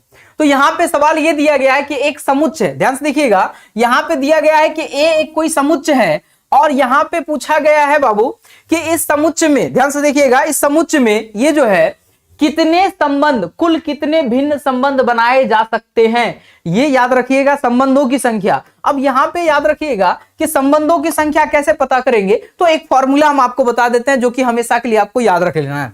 तो यहां पे अगर यहां पूछा जाता है आपको टोटल नंबर ऑफ रिलेशन, क्या चीज, तो टोटल नंबर ऑफ रिलेशन अगर आपसे पूछा जाता है तो याद रखिएगा formula 2 to the power n होता है। याद रखिएगा क्या होता है, 2 टू द पावर, यहां पे n इंटू m लिखे हुए हैं, m इंटू n बोलो या n इंटू m, यहां पे दो अलग अलग लिखे, याद रखिएगा। इसमें दोनों क्या है तो हम यहां पे दर्शा देते हैं बाबू कि जहां, ये दिखा देते हैं कि जहां जो है, जहां ये n जो है वो a में अवयवों की संख्या, a में यहां पे अवयवों की संख्या है, ये फॉर्मूला हो गया, अवयवों की संख्या है। और यहां पे m की अगर बात की जाए तो वो एक समुच्चय मान लेते हैं b में अवयवों की संख्या। अच्छा, ये कब होगा, तो ये तब होगा जब दो समुच्चय अलग अलग हो, यानी यहां जैसे एक ही समुच्चय दिया है तो यहां पे m भी वही है और n भी क्या है, वही है। ये अलग अलग जब होगा यानी ए का समुच्चय एक अलग समुच्चय देगा, एक समुच्चय बी देगा, तो ऐसे कंडीशन में आप यहां पे ये फॉर्मूला लगाओगे। बट अगर दोनों यहां ए देगा, हम तो यहां पे रिलेशन दर्शा देते हैं कि ये रिलेशन तब होगा जब ए का रिलेशन किसके साथ हो, बी के साथ हो, तो इस फॉर्मूला का प्रयोग करना है। और अगर यहां पे ए का रिलेशन ए के साथ हो, ए का रिलेशन ए के साथ मतलब एक ही समुच्चय दिया जाए, उसी का उसी के साथ संबंध अगर बनाना हो तो इस कंडीशन में फॉर्मूला जो होता है वो 2 टू दी पावर, देखो अगर यहां n है और दूसरा भी m जो है वो n ही होगा तो बाबू रे यहाँ पे n का स्क्वायर हो जाएगा, क्या हो जाएगा, n का स्क्वायर। अब अगर n का स्क्वायर हो जाता है तो समझिएगा अगर यहाँ पे 3 एलिमेंट है तो n का वैल्यू कितना हो गया, 3, 3 का स्क्वायर करोगे तो क्या हो जाएगा, 9, 3 का स्क्वायर करोगे तो 9, 3 का स्क्वायर करेंगे तो 9 हो जाएगा। तो 2 टू दी पावर, ये जो 9 दिख रहा है ये हमारे लिए आंसर हो जाएगा 2 टू दी पावर 9। ये क्यों हुआ, क्योंकि यहां पे n का स्क्वायर हुआ है। ठीक है, याद रखिएगा, ये दो फॉर्मूला बन गया। ये फॉर्मूला सिंपल सी बात है, अब याद रख लोगे कि अगर a का रिलेशन b के साथ होगा 2 to the power m into n होगा, दो अलग अलग समुच्चयों के लिए। और अगर a का a के साथ ही संबंध होगा तो क्या होगा, n का स्क्वायर हो जाएगा। क्यों, क्योंकि दोनों n ही होता है तो n इंटू n, n का स्क्वायर हो जाएगा 2 टू दी पावर n का स्क्वायर। ये पहला ऑब्जेक्टिव, बोलो दिक्कत भी किसी को। चलिए आगे बढ़ते हैं, आगे यहां पे बढ़ते हैं। तो यहां पे संबंध दिया हुआ है, ये एक संबंध दिया हुआ है और समुच्चय का दिया हुआ है, ये भी कि 1 2 3 4 है। तो ये पूछ रहा है कि कैसा संबंध है बाबू, कैसा संबंध। अभी तो हम लोग पढ़ चुके हैं, 4 तरह के संबंध पढ़े हुए। उस संबंध में या तो ये स्वतुल्य हो सकता है, या तो संक्रामक हो सकता है, या तो सम्मित हो सकता है, या हो सकता है इनमें से कोई ना हो। तो यहाँ पे सबसे पहली बात, अगर स्वतुल्य की बात, देखो सबको यहां से चेक करते चलना है, स्वतुल्य होगा कि नहीं होगा, सम्मित होगा। सबसे पहली बात, अगर 1 है तो क्या 1 का 1 के साथ कहीं रिलेशन दिखा, क्या नहीं दिखा, यानी स्वयं का स्वयं के साथ संबंध नहीं, तो सबसे पहला ये रिलेशन तो कट गया। इस रिलेशन को तो आप इजीली काट दोगे कि सर यहाँ पे ये स्वतुल्य नहीं हो सकता क्योंकि स्वयं का स्वयं के साथ संबंध नहीं है। आगे बढ़ते हैं, अगर बात करें कि यहां पे अगर संक्रामक को छोड़ देते, पहले सम्मित की बात कर लेते हैं कि 1 का रिलेशन अगर 3 के साथ है, क्या 3 का रिलेशन 1 के साथ ये रहा, इसका अपोजिट रिलेशन है। 4 का रिलेशन 2 के साथ है, 2 का रिलेशन 4 के साथ, ये भी सही है। बट यहां पे ये फंस गया बाबू, यहां पे ये फंस गया क्या कि 2 का रिलेशन अगर 3 के साथ है तो इसका अपोजिट क्या होना चाहिए, 3 का रिलेशन 2 के साथ। क्या 3 का रिलेशन 2 के साथ कहीं दिख रहा है क्या, यानी ये सम्मित भी नहीं होगा। तो बचा कौन, या तो ये संक्रामक हो सकता है या तो इनमें से कोई नहीं। अब संक्रामक के लिए हर एक टर्म को चेक करना पड़ेगा। हर एक टर्म का चेक करने का मतलब यहां पे देखिएगा कि अगर 1 का रिलेशन 3 के साथ है, 3 का रिलेशन किसी और थर्ड पर्सन सी के साथ है, तो ए का रिलेशन सी के साथ यानी 1 का रिलेशन 1 के साथ कहीं भी नहीं दिख रहा है, नहीं दिख रहा है, यानी ये संक्रामक भी नहीं कहलाएगा। तो यहां पे हम संक्रामक का रीजन दे देते हैं बाबू। संक्रामक का रीजन क्या देते हैं कि यहाँ पे दिख रहा है कि चूंकि, यहाँ देखिएगा, चूंकि 1 का रिलेशन जो है वो 3 के साथ है, यहाँ दिख रहा है 1 का रिलेशन क्या है, 3 के साथ है। और साथ ही साथ हम यहाँ पे ये भी देख रहे हैं इसके जस्ट अपोजिट में कि 3 का रिलेशन जो है वो 1 के साथ है, यानी ये हो गया कि ए का रिलेशन बी के साथ, बी का रिलेशन सी के साथ। तो इसमें हम लोग क्या देखना चाहते हैं कि ए का रिलेशन किसके साथ हो, सी के साथ होना चाहिए, लेकिन हम यहाँ पे लेकिन लगा देते हैं कि ए का रिलेशन यानी 1 और सी का मतलब भी क्या 1, यानी 1 का रिलेशन 1 के साथ होना चाहिए, जो कि नहीं है। और अगर नहीं है तो फिर ये संक्रामक भी नहीं कहलाएगा। तो ऑप्शन क्या हो जाएगा, इनमें से कोई नहीं, ना तो ये स्वतुल्य है, ना तो ये संक्रामक है, ना तो सम्मित है, यानी इनमें से कोई नहीं। चलिए आगे बढ़ते हैं। आगे यहाँ पे नेक्स्ट सवाल के लिए आते हैं। वास्तविक संख्या दिया हुआ है, वास्तविक संख्याओं के समुच्चय में एक ऐसा संबंध रखा गया, सिर्फ एक शब्द की चर्चा की गई है, से छोटा। अब यहाँ पे इस तरह के संबंध आ जाते हैं, बहुत तरह के संबंध इसमें होते हैं। तो इसमें अगर हम बात करें, देखिएगा स्वतुल्य में क्या बोले थे, स्वतुल्य में बोले थे स्वयं का स्वयं के साथ संबंध, और सम्मित में क्या बोले, अपोजिट रिलेशन। संक्रामक की तो बात जान ही रहे हैं। तो अगर हम बात करें कि कोई भी व्यक्ति ए है, क्या वो स्वयं से छोटा हो सकता है, क्या कोई स्वयं का से छोटा हो सकता है? कोई वस्तु, जैसे मान लीजिए पेन है, क्या ये स्वयं से छोटा हो सकता है? नहीं हो सकता। ये स्वयं से बराबर हो सकता है, छोटा नहीं हो सकता। यानी ये शब्द जो है से छोटा रिलेशन स्वयं को स्वयं के साथ कभी रिलेट होने नहीं देगा। अगर रिलेट होने नहीं देगा तो ये स्वतुल्य नहीं होगा। तो सबसे पहले तो हम यहाँ पे स्वतुल्य वाले को काट दिए कि स्वतुल्य नहीं होगा, क्योंकि स्वयं से कोई भी व्यक्ति या कोई वस्तु दुनिया की स्वयं से छोटा नहीं हो सकता है, तो ये स्वतुल्य नहीं होगा। बात कर रहे हैं सम्मित का। अब यहाँ देखिएगा, अगर ए जो है वो बी से छोटा है, ए जो है वो बी से छोटा, दैट मींस ए का रिलेशन बी के साथ हो गया। अब यहाँ पे अगर अपोजिट हम बात करें कि बी का रिलेशन ए के साथ होगा, इसका मतलब आप क्या कहना चाहते हैं? इसका मतलब कहना चाहते हैं कि बी जो है वो ए से क्या होगा, छोटा होगा। ये तो गलत है। क्यों? क्योंकि अभी जस्ट आप ऊपर बोले थे कि ए जो है वो बी से छोटा है, तो बी तो बड़ा ना हो गया। तो बी तो बड़ा हो गया, तो बी को ए से छोटा थोड़ी ना दर्शा सकते हैं, यानी अपोजिट रिलेशन इसमें नहीं होगा। दैट मींस अगर दो व्यक्तियों की चर्चा की जाए, मान लो यहाँ पे ए है, ठीक है, यहाँ पे मान लो बी है, ये ए हो गया, ये बी हो गया। ए जो है वो बी से छोटा है, तो बी तो बड़ा हो गया। तो बी तो बड़ा हो गया, तो बी को रिलेशन ए के साथ दर्शाया जा सकता है क्या? बी का रिलेशन ए के साथ नहीं दर्शाया। क्यों नहीं? क्योंकि बी बड़ा है, और अगर बी को ए बोल रहे हो तो इसका मतलब बी जो है वो ए से क्या है, छोटा। ये बोलना चाहते हो बी जो है वो ए से छोटा है, जो कि संभव नहीं है, क्योंकि बी तो बड़ा है। यानी ये रिलेशन सम्मित भी नहीं कहलाएगा। तो ये रिलेशन सम्मित भी नहीं कहलाएगा। अब रहा बात संक्रामक का। अब बात करेंगे संक्रामक पे। तो संक्रामक की बात करेंगे तो यहां देखिएगा, ये ले लेते हैं ए है, ये ले लेते हैं बी है, और थोड़ा सा और बड़ा ले लेते हैं, ये सी है। ध्यान से देखिएगा, ए है, बी है, सी है। अब अगर हम ये कह रहे हैं कि ए जो है बी से बड़ा है, ठीक है, ए जो है वहां बी से छोटा है, सॉरी छोटा है, ए जो है वो बी से छोटा है, बी भी तो किसी थर्ड पर्सन सी से छोटा होगा। तो 100% श्योर है कि ए जो है वो भी सी से छोटा होगा। यानी ए का रिलेशन बी के साथ होगा, बी का रिलेशन जो है वो सी के साथ होगा, और ए का भी रिलेशन सी के साथ बन रहा है। तो इस प्रकार के संबंध को हम लोग क्या कहते हैं? संक्रामक संबंध। क्या कहते हैं? इसको कहते हैं संक्रामक संबंध। और तुल्यता संबंध तो तब होती है जब ये स्वतुल्य भी हो, सम्मित भी हो और संक्रामक भी हो। तो ये केवल क्या कहलाएगा? संक्रामक कहलाएगा। अब इसी में थोड़ा सा एक हम ये भी बात बता देते हैं, कई बार क्या होता है कि इस शब्द के जगह ये लिख सकता है बेटा। क्या लिख सकता है? बेटा। तो स्वयं स्वयं का बेटा नहीं हो सकता है, तो ये स्वतुल्य नहीं होगा। अगर यहाँ पे ए बी का बेटा है तो बी ए का बेटा है, वो तो बाप हो जाएगा, तो अपोजिट रिलेशन का भी वो नहीं हो सकता है, तो ये सम्मित भी नहीं कहलाएगा। संक्रामक में बात करेंगे तो संक्रामक में देखिएगा कि अगर ए बी का बाप है या बेटा है, ए बी का बेटा है तो बी भी तो किसी का बेटा होगा, बट ये ए जो है वो बी का बेटा होगा क्या? सी का बेटा होगा क्या? नहीं होगा। ये थर्ड पर्सन सी का बेटा नहीं होगा। तो इसका मतलब है ये रिलेशन संक्रामक नहीं कहलाएगा, ना तो ये स्वतुल्य, ना तो सम्मित, ना ही संक्रामक है। अब इसी में आ जाता है, थोड़ा सा ये वर्ड ले लेते हैं, पिता। स्वयं स्वयं का पिता हो सकता है क्या? नहीं हो सकता है, स्वतुल्य नहीं होगा। ए बी का पिता है तो बी ए का पिता हो सकता है क्या? नहीं होगा, यानी ये भी नहीं होगा। संक्रामक की बात करें, ए अगर बी का पिता है तो बी भी तो किसी थर्ड का पर्सन सी का पिता होगा, बट सी और ए का रिलेशन पिता और बेटे का होगा क्या? नहीं होगा, वो तो दादा पोता वाला हो जाता है। तो ये रिलेशन संक्रामक भी नहीं कहलाता। इस तरह के रिलेशन हमारे बुक में भी है और बोर्ड में भी पूछे जाते हैं। तो ये वर्ड, ये जो वर्ड है से छोटा और से बड़ा, ये बोर्ड में आपसे कई बार पूछे गए, पिछले साल मेरे ख्याल से पूछा गया सवाल है, तो ये बार बार पूछा जाता है। ये हो गया, इस प्रकार के रिलेशन को हम लोग संक्रामक कहते हैं। आगे बढ़ते हैं बाबू। तो यहां दिया हुआ है किसी समतल की सभी सरल रेखाओं के समुच्चय में। अब ये शब्द जो है लंब, अब लंब के ऊपर बात करेंगे कि क्या ये संबंध कौन सा संबंध है।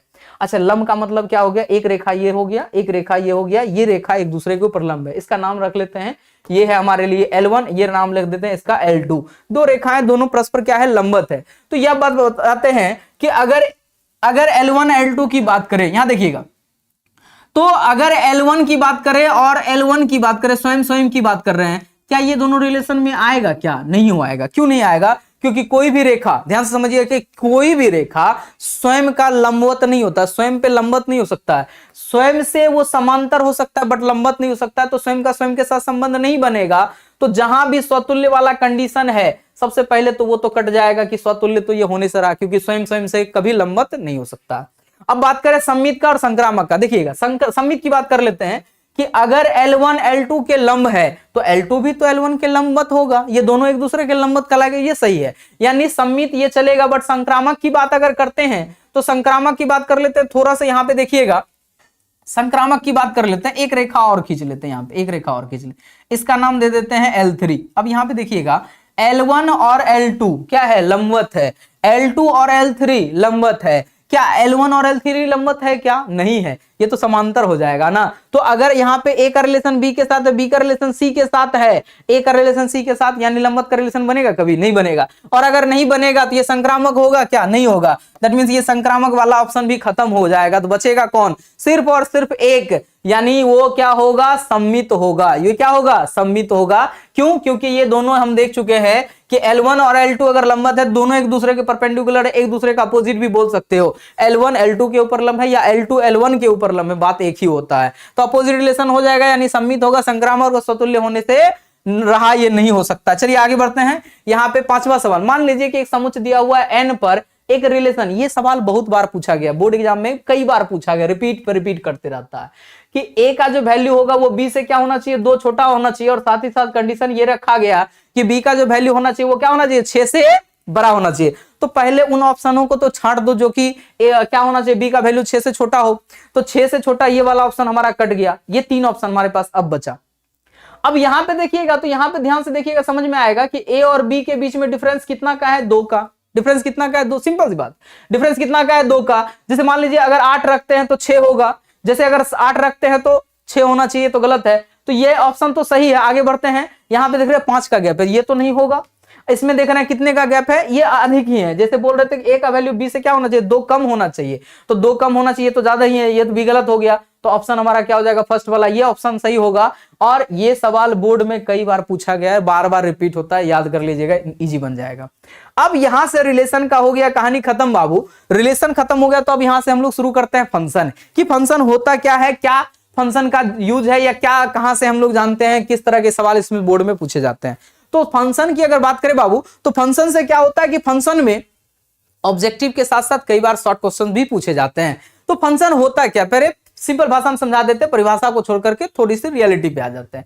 फंक्शन होता क्या, ध्यान से समझिएगा कि संबंध को, एक खास प्रकार के संबंध को ही हम लोग कहते हैं फंक्शन। अब वो खास प्रकार का संबंध क्या है, ध्यान से समझिएगा। जैसे मान लीजिए संबंध तो बहुत तरह के संबंध समझे।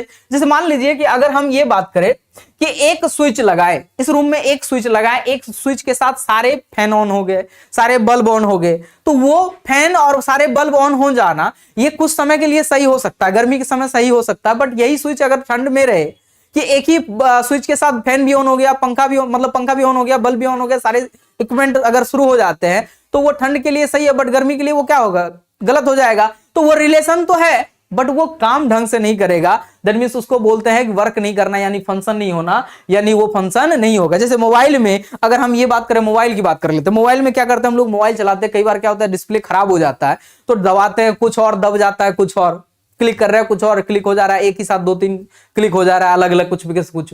तो वो तो रिलेशन है कि यहां टच करेंगे तो वो टच हो रहा है, बट वो रिलेशन फंक्शन नहीं कहलाएगा, यानी वो रिलेशन वर्क नहीं कर रहा है, यानी वो फंक्शन नहीं कहलाएगा। तो एक खास प्रकार के संबंध को ही हम लोग कहते हैं फंक्शन। अब वो खास प्रकार का संबंध क्या होगा, ध्यान दीजिए। समुच्चय ए जो है, ए से बी में परिभाषित एक ऐसा संबंध की बात कर रहे हैं, एक ऐसा संबंध की बात कर रहे हैं जिसमें ए के प्रत्येक अवयव का एक और केवल एक प्रतिबिंब हो, बी में केवल और केवल एक प्रतिबिंब हो, तो ऐसे संबंध को ही हम लोग क्या कहते हैं, फलन कहते हैं। ऐसे संबंध को ही क्या कहते हैं, फलन कहते हैं। अब यहां से देखिएगा, जैसे ए का रिलेशन अगर बी के साथ है, तो इसको इस रूप में निरूपित किया जाता है। थोड़ा सा हम इसको डिटेल्स में समझाते हैं। जैसे यहां देखिएगा कि यहां पे एक समुच्चय ले लिए, ये भी एक समुच्चय है, इस समुच्चय का नाम दे दिए, मान लीजिए ए है, इस समुच्चय का नाम दे दिए हम, मान लीजिए बी है, यहाँ पे 1 है, ये 2 है, 3 है, 4 है, रैंडम कोई भी एलिमेंट रख रहा है, 7 है, 8 है, 9 है, 10 है, इस तरह से कोई भी एलिमेंट यहाँ पे दिया गया है, ठीक ना। अब इन दोनों का रिलेशन अगर बात करें, ये रिलेशन है खास करके, अब फंक्शन ये कब कहलाएगा। फॉर एग्जांपल जैसे मान लीजिए 1 का रिलेशन 7 के साथ है, ठीक है, 2 का रिलेशन 8 के साथ है, 3 का रिलेशन मान लो 10 के साथ दर्शा दिए, और 4 का रिलेशन यहाँ पे 9 के साथ दर्शा लिए। तो इस प्रकार के खास प्रकार के रिलेशन को हम लोग क्या कहते हैं, फंक्शन। अब कंडीशन ये बोले थे कि ए के प्रत्येक अवयव का, यानी जितने भी अलग अलग एलिमेंट, सभी की बात कर रहे हैं, सभी का बी में अलग अलग एलिमेंट से रिलेशन होना चाहिए, यानी एक ही प्रतिबिंब होना चाहिए। अब ये जो प्रतिबिंब वर्ड आया ना, इसके ऊपर हम थोड़ी सी बात करना चाहते हैं कि प्रतिबिंब किसको कहेंगे, पूर्व प्रतिबिंब किसको कहेंगे, परिसर, प्रांत, ये सभी चीजें आगे आने वाली है। तो इसके अवयव को हम लोग कहते हैं, इसके अवयव को हम लोग कहते हैं प्रांत। क्या कहते हैं, प्रांत। इसको इंग्लिश में कहा जाता है डोमेन। क्या बोलते हैं इसको, इंग्लिश में बोलते हैं डोमेन। बाबू इसको बोलते हैं डोमेन। ये जो है इसको हम लोग कहते हैं सह प्रांत। क्या बोलते हैं, सह प्रांत बोलते हैं। सह प्रांत इसको इंग्लिश में कहा जाता है को डोमेन। क्या बोलते हैं, तो को डोमेन कहा जाता है, इसको को डोमेन कहा जाता है। और इसी के एलिमेंट को हम लोग कहते हैं परिसर। क्या कहते हैं, तो परिसर कहते हैं, जिसको इंग्लिश में रेंज कहा जाता है। क्या कहते हैं बाबू, रेंज कहते हैं। क्या कहते हैं, रेंज कहते हैं। और इसी के एलिमेंट को हम लोग प्रतिबिंब भी कहते हैं। इसी के एलिमेंट को हम लोग क्या कहते हैं, प्रतिबिंब भी कहते हैं, यानी इमेज कहते हैं। इसको हम लोग कहते हैं इमेज, इमेज कहते हैं। अब ध्यान से समझिएगा, अगर ये प्रतिबिंब है तो इसके एलिमेंट को कहा जाता है पूर्व प्रतिबिंब। क्या कहते हैं, जिसका इमेज बनता है इसको पूर्व प्रतिबिंब कहते हैं। इसको हम लोग कहते हैं पूर्व प्रतिबिंब। इसको कहा जाता है पूर्व प्रतिबिंब, यानी प्री इमेज। इसको कहा जाता है प्री इमेज कहा जाता है, प्री इमेज कहा जाता है। ध्यान समझिएगा। अब ये प्री इमेज, इमेज क्या है, थोड़ी सी जानकारी ले लेते हैं कि मान लीजिए अगर ये इमेज है, मतलब ये कोई वस्तु है, और यहां से अगर हम रोशनी डालते हैं, क्या करते हैं, रोशनी डालते हैं, तो इसका कहीं ना कहीं इमेज तो बनेगा। जैसे अब इस इमेज के हिसाब से आप समझ सकते हैं कि सर 1 का इमेज कौन बना, 7। अगर 2 का इमेज पूछेंगे तो कौन बनेगा, 8।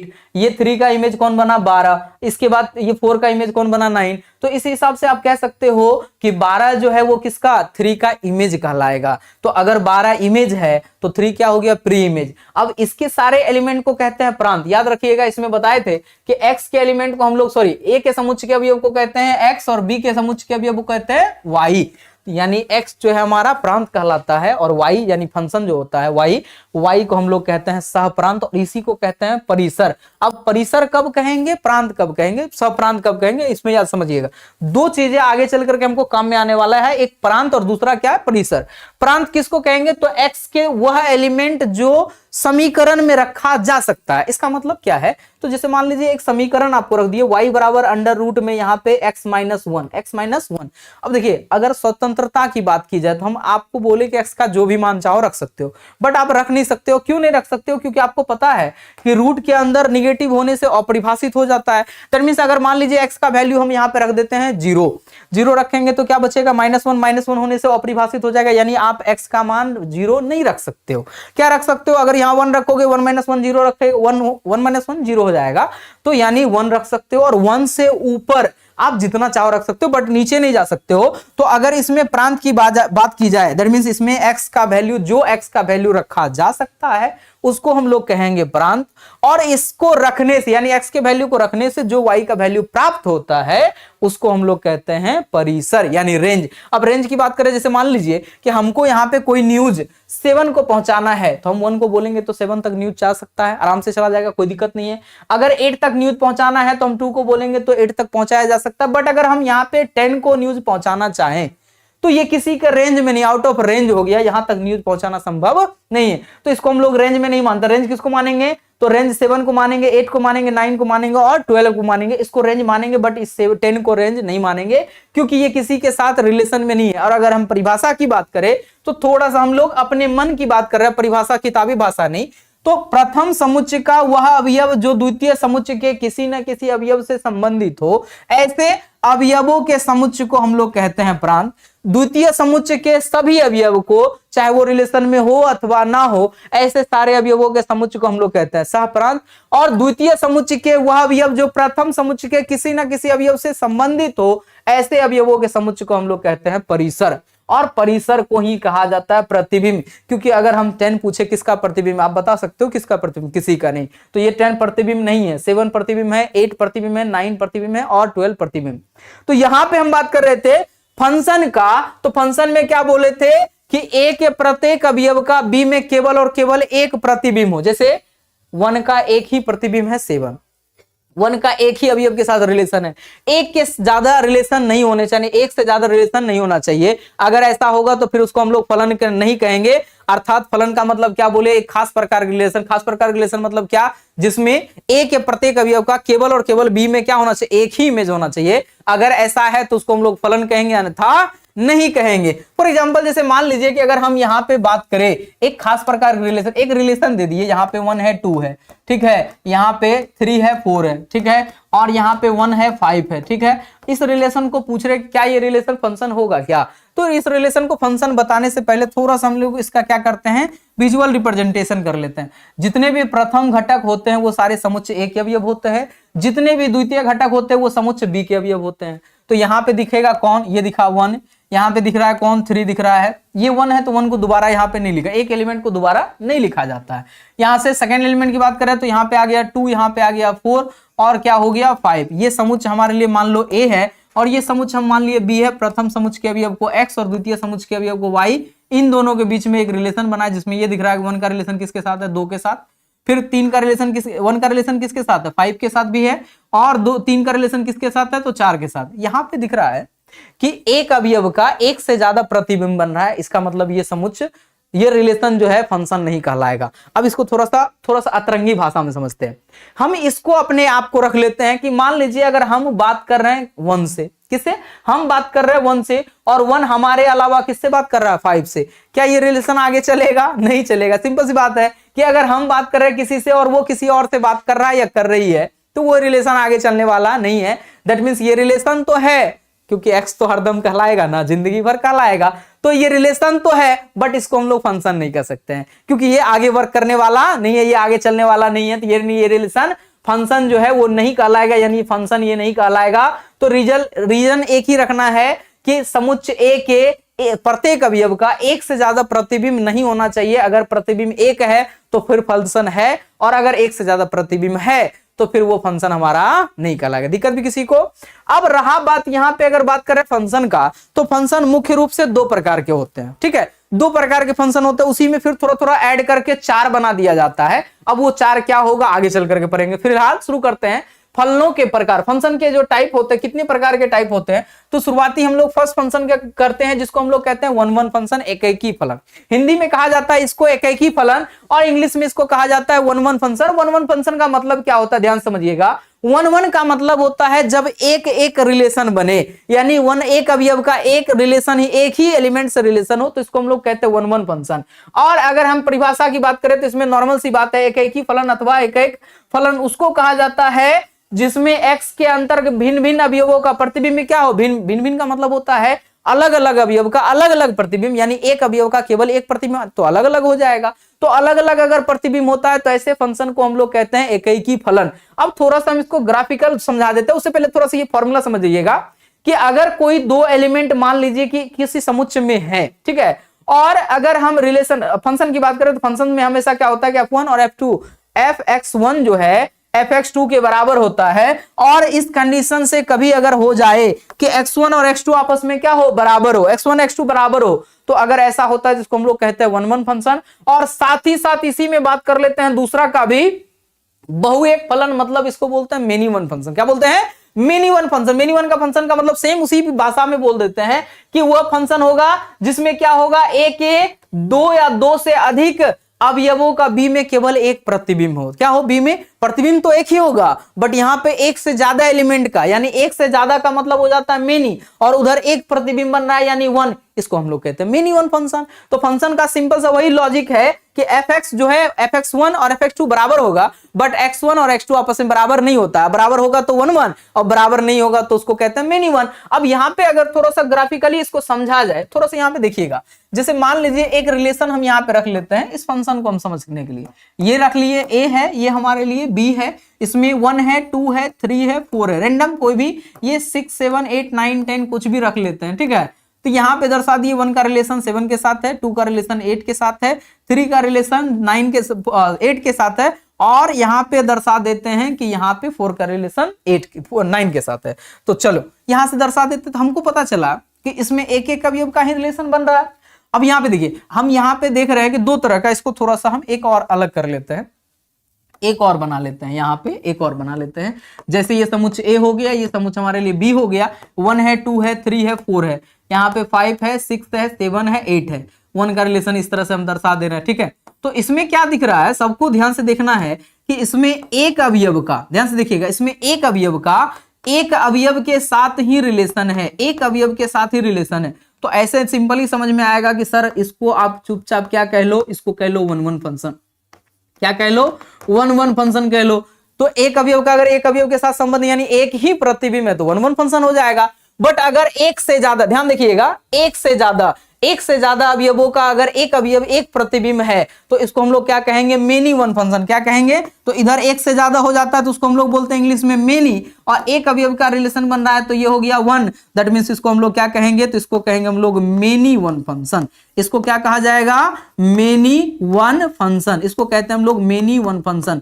अब मेनी वन फंक्शन का मतलब क्या हुआ, ध्यान से समझिएगा। ये तो हम क्या बोले थे, अपने आप को मानते हैं। अगर हम बात कर रहे हैं 1 से, 1 किसी और से बात नहीं करना चाहिए। हम बात कर रहे हैं किससे, हम बात कर रहे हैं 2 से, 2 किसी और से बात नहीं करना चाहिए। बट हम जो है वो 2 के अलावा 3 से भी बात करेंगे। आपको पता है रियल लाइफ में यही चलता है कि अगर हम बात कर रहे हैं 2 से और हम 3 से भी बात कर रहे हैं तो वो चलेगा, ये चलेगा, ये फंक्शन है। क्योंकि खुद को गलत कोई भी मानने को तैयार नहीं होता है, क्योंकि खुद को कोई गलत मानता ही नहीं है, तो यानी ये फंक्शन है। तो इस प्रकार के फंक्शन को हम लोग कहते हैं मेनी वन। जब एक से ज्यादा अवयवों का एक अवयव के साथ संबंध होता है तो मेनी वन, और एक अवयव का एक अवयव के साथ संबंध होता है तो इसको हम लोग कहते हैं 1 1। तो दो तरह के फंक्शंस होते हैं, 1 1 फंक्शन और मेनी वन फंक्शन। अब इसी में आ जाता है कुछ फंक्शन जिसको हम लोग कहते हैं आच्छादक और कहते हैं अनाच्छादक। देखिए आच्छादक और अनाच्छादक क्या होता है, आच्छादक फंक्शन और अनाच्छादक फलन ये क्या होता है, दोनों के बारे में हम थोड़ा सा समझा देते हैं। जैसे मान लीजिए हम जैसे मकई सुखाते हैं, बाबू मकई सुखाते हैं, गेहूं सुखाते हैं सड़कों पे या फील्ड में हम सुखाते हैं, खेत में, मैदानों में। और मान लीजिए कि सूखने दिए हैं, अचानक से बारिश पड़ गई। क्या पड़ गई, अचानक से बारिश पड़ गई, तो हम लोग तिरपाल लेकर के दौड़ते हैं, तिरपाल लेकर के उसको ढकते हैं। तिरपाल से ढकेंगे तो क्या है प्रोबेबिलिटी कि पूरा तरह से ढक जाएगा, क्या हो सकता है थोड़ा सा उघार भी रह जाए, हो सकता है पूरा ढक जाए। और अगर पूरा तरह से ढक जाएगा तो उसको बोल दो आच्छादक। क्या बोल दो, आच्छादक। और अगर हल्का सा भी उसमें उघार रह जाएगा, थोड़ा सा खुला छूट जाएगा, पूरा तरह से तिरपाल वहां नहीं पहुंच पाएगा, तो उसको कह देंगे अनाच्छादक। मतलब क्या है कि अगर हम समुच्चय बी की बात करें, ए की बात नहीं कर रहे, बी की बात कर रहे, बी के सारे एलिमेंट ए के किसी न किसी एलिमेंट से अगर रिलेशन में है, ए के किसी न किसी एलिमेंट से रिलेशन में, तो उसको कह देंगे आच्छादक। और अगर कोई एक एलिमेंट रह गया यानी रिलेशन में नहीं है, उसको क्या कहेंगे, अनाच्छादक। यहां देखिएगा इसमें क्या दिख रहा है कि सभी अवयवों का, बी के सारे अवयव ए के किसी न किसी अवयव का क्या है, प्रतिबिंब है, तो इसको कहते हैं हम लोग आच्छादक। क्या कहते हैं, ये आच्छादक कहलाता है। और इसमें दिख रहा है कि जो 10 है, बी के अवयव 10 जो है वो ए के किसी भी अवयव का प्रतिबिंब नहीं है, तो इसको कह देते हैं अनाच्छादक। ये कह देते हैं आच्छादक, अनाच्छादक या अंतःक्षेपी भी कहते हैं। आच्छादक फलन कहलाता है, ये आच्छादक फलन कहलाता है। अब यहां से थोड़ा सा इसमें आ जाते हैं। तो नॉर्मली हम तो समझा चुके हैं आच्छादक और अनाच्छादक क्या होता है, तो ध्यान समझिएगा कि अगर यहां पे बात करें आच्छादक फलन कौन होगा, तो बी के अंतर्गत प्रत्येक अवयव, बी के अंतर्गत की बात करें, बी के अंतर्गत प्रत्येक अवयव ए के किसी न किसी अवयव का अगर प्रतिबिंब होता है, तो ऐसे अवयव को हम लोग, ऐसे फलन को हम लोग क्या कहते हैं, आच्छादक फलन कहते हैं। सिंपल भाषा में कुछ नहीं समझना इसमें, नॉर्मली यही बात है। और अगर बात करें अनाच्छादक का, या अंतःक्षेपी या अआच्छादक बोलते हैं इसको, तो इसमें क्या होगा कि अगर बी की बात कर रहे हैं, कम से कम एक अवयव, कम से कम एक या एक से ज्यादा भी हो सकता है, लेकिन कम से कम एक अवयव, अगर एक छूटा रह गया, यानी मतलब बोल सकते हैं नहीं झपा, तो अगर एक अवयव एक के किसी न किसी अवयव, किसी भी अवयव का प्रतिबिंब अगर नहीं है, तो इसको हम लोग क्या कहते हैं, अनाच्छादक। क्या कहते हैं, अनाच्छादक। तो ये 4 कहानी है। पहला क्या हो गया 1-1 फंक्शन, दूसरा क्या हो गया मिनिमम फंक्शन, तीसरा क्या हो गया आच्छादक जिसको हम लोग कहते हैं ऑनटू, और तीसरा हो गया यहाँ पे चौथा हो गया अंतःक्षेपी जिसको हम लोग कहते हैं इनटू फंक्शन। अब यहाँ पे थोड़ा सा सवाल आ जाता है, सवाल ले लेते हैं। ये सवाल बोर्ड में कई बार पूछा जाता, बताए थे कि फंक्शन से शॉर्ट क्वेश्चन भी पूछे जाते हैं। जैसे ये शॉर्ट क्वेश्चन है, यहाँ पे दिया गया है कि प्रूफ करके दिखाना है, मतलब पूछ रहा है कि क्या ये फंक्शन जो दिख रहा है R2R मतलब रियल नंबर से रियल नंबर में, ये 1-1 को दूसरे नाम से इंजेक्टिव भी बोलते हैं, क्या ये इंजेक्टिव है यानी 1-1 फंक्शन है। तो प्रूफ करने का तरीका ये है कि सबसे पहले क्या करना है बाबू, मानना है। क्या करना है, मानना है कि मान लेते हैं ये x1 और x1 को मान लेते हैं, एक दूसरा क्या मान लेते हैं x2, ये दोनों क्या है रियल नंबर का एक हिस्सा है, यानी रियल नंबर में दो अवयव। अब चाहो तो आप रियल नंबर में कुछ मान भी सकते हो, 1 2 3 4 5 कुछ भी, बट यहाँ पे बहुत सारे नंबर से तो मान नहीं सकते। हम क्या कर रहे हैं, एक पार्टिकुलर क्या करते हैं, इसको वैल्यू मान लेते हैं कि x1 है x2 है, दो वेरिएबल है, दोनों कहां बिलोंग कर रहा है, रियल नंबर में। अब यहां से समझते हैं कि अगर ये फंक्शन है, चूंकि ये क्या है फलन है, और चूंकि फलन है तो यहाँ पे 100% जो है x1 और x2 हमारा fx1 और fx2 आपस में बराबर होते हैं। तो अगर यहाँ पे समीकरण की बात की जाए, समीकरण क्या था, x³ था। अगर x1 का वैल्यू रखोगे तो x1 का क्यूब कहलाएगा, और अगर x2 रखोगे तो क्या कहलाएगा, x2 का क्यूब कहलाएगा। इस कंडीशन में हम लोग देख पाते हैं कि इसमें क्या हो जाता है कि x1 और x2 आपस में बराबर हो जाते हैं, और अगर बराबर हो जाते हैं तो इसको हम लोग कहते हैं अतः यह क्या है, अतः यह 1-1 फलन, इसको हम लोग कहते हैं अतः यह क्या है 1-1 फलन है, 1-1 फंक्शन है, 1-1 फंक्शन है। और अगर ऐसा नहीं होगा तो नहीं होगा। थोड़ा सा प्रैक्टिकली समझते हैं कि सर सिर के ऊपर चला गया, क्या मतलब हुआ नहीं हुआ। तो हम क्या करते हैं, एक संख्या रख लेते हैं, कोई भी एक संख्या रख लीजिए। जैसे मान लीजिए 2 का हम कर लेते हैं क्यूब, 2 का क्यूब कर लेंगे कितना होगा 8, कितना हो जाएगा 8।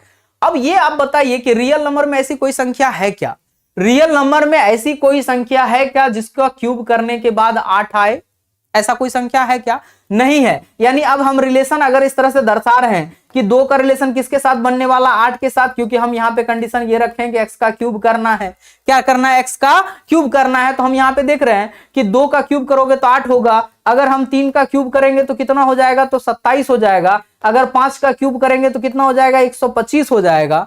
क्या इन संख्याओं को छोड़ करके, जैसे 8 अगर है तो 8 के लिए 2 को छोड़ के किसी और का क्यूब करने से क्या वो हमारा 8 आएगा, क्या नहीं आएगा। दैट मींस ये हो गया कि 2 के अलावा कोई और संख्या नहीं है जिसका क्यूब करने पर 8 आए, मतलब 2 के अलावा किसी और का रिलेशन 8 के साथ होने वाला नहीं है। और अगर ऐसा नहीं है तो फिर हो गया 1, और उधर भी क्या 1, इसलिए इसको क्या कहते हैं 1-1 फंक्शन। क्या कहते हैं 1-1 फंक्शन। अब इसको थोड़ा सा और डिटेल्स में समझने के लिए और एक एग्जांपल ले लेते हैं, एक और सवाल ले लेते हैं जिसमें इसमें फंक्शन दिया गया, ध्यान समझिएगा। इसमें भी क्या कर लेते हैं, मान लेते हैं, माना कि क्या कर लेते हैं, तो x1 जो है और x2 दो संख्याएं हैं जो कि प्राकृतिक संख्या, वास्तविक संख्या में बिलोंग करता है, और फंक्शन यहां पे दिया गया, ध्यान से देखिएगा, फंक्शन दिया हुआ है क्या, x का स्क्वायर।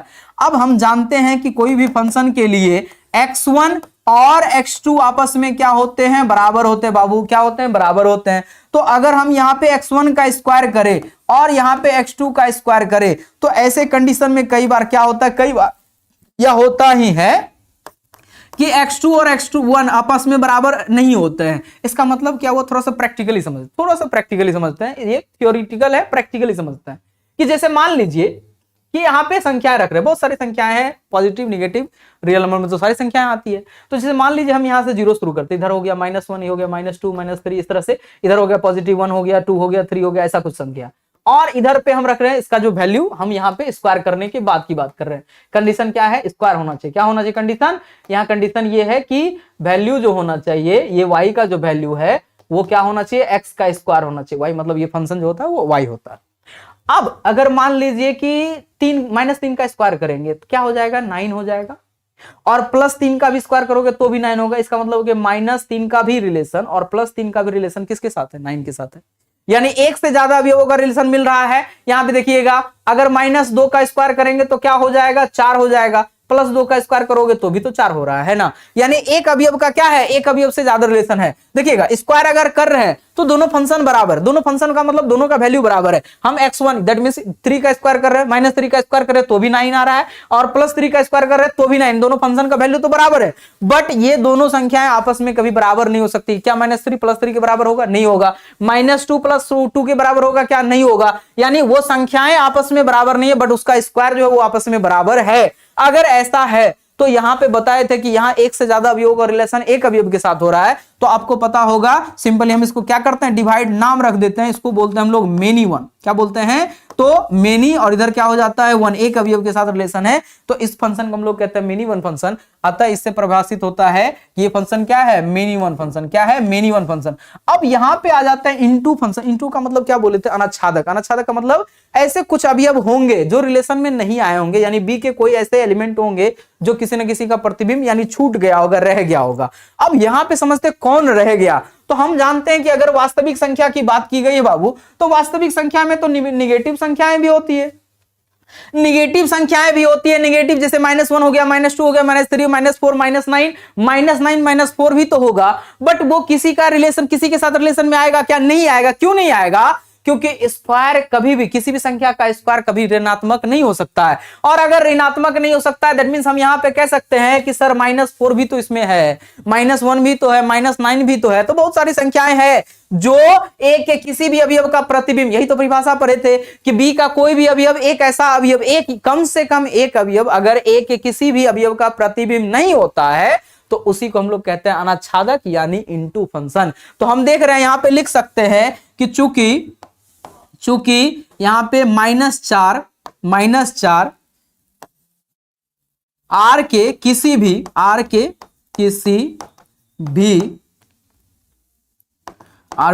भी संख्या का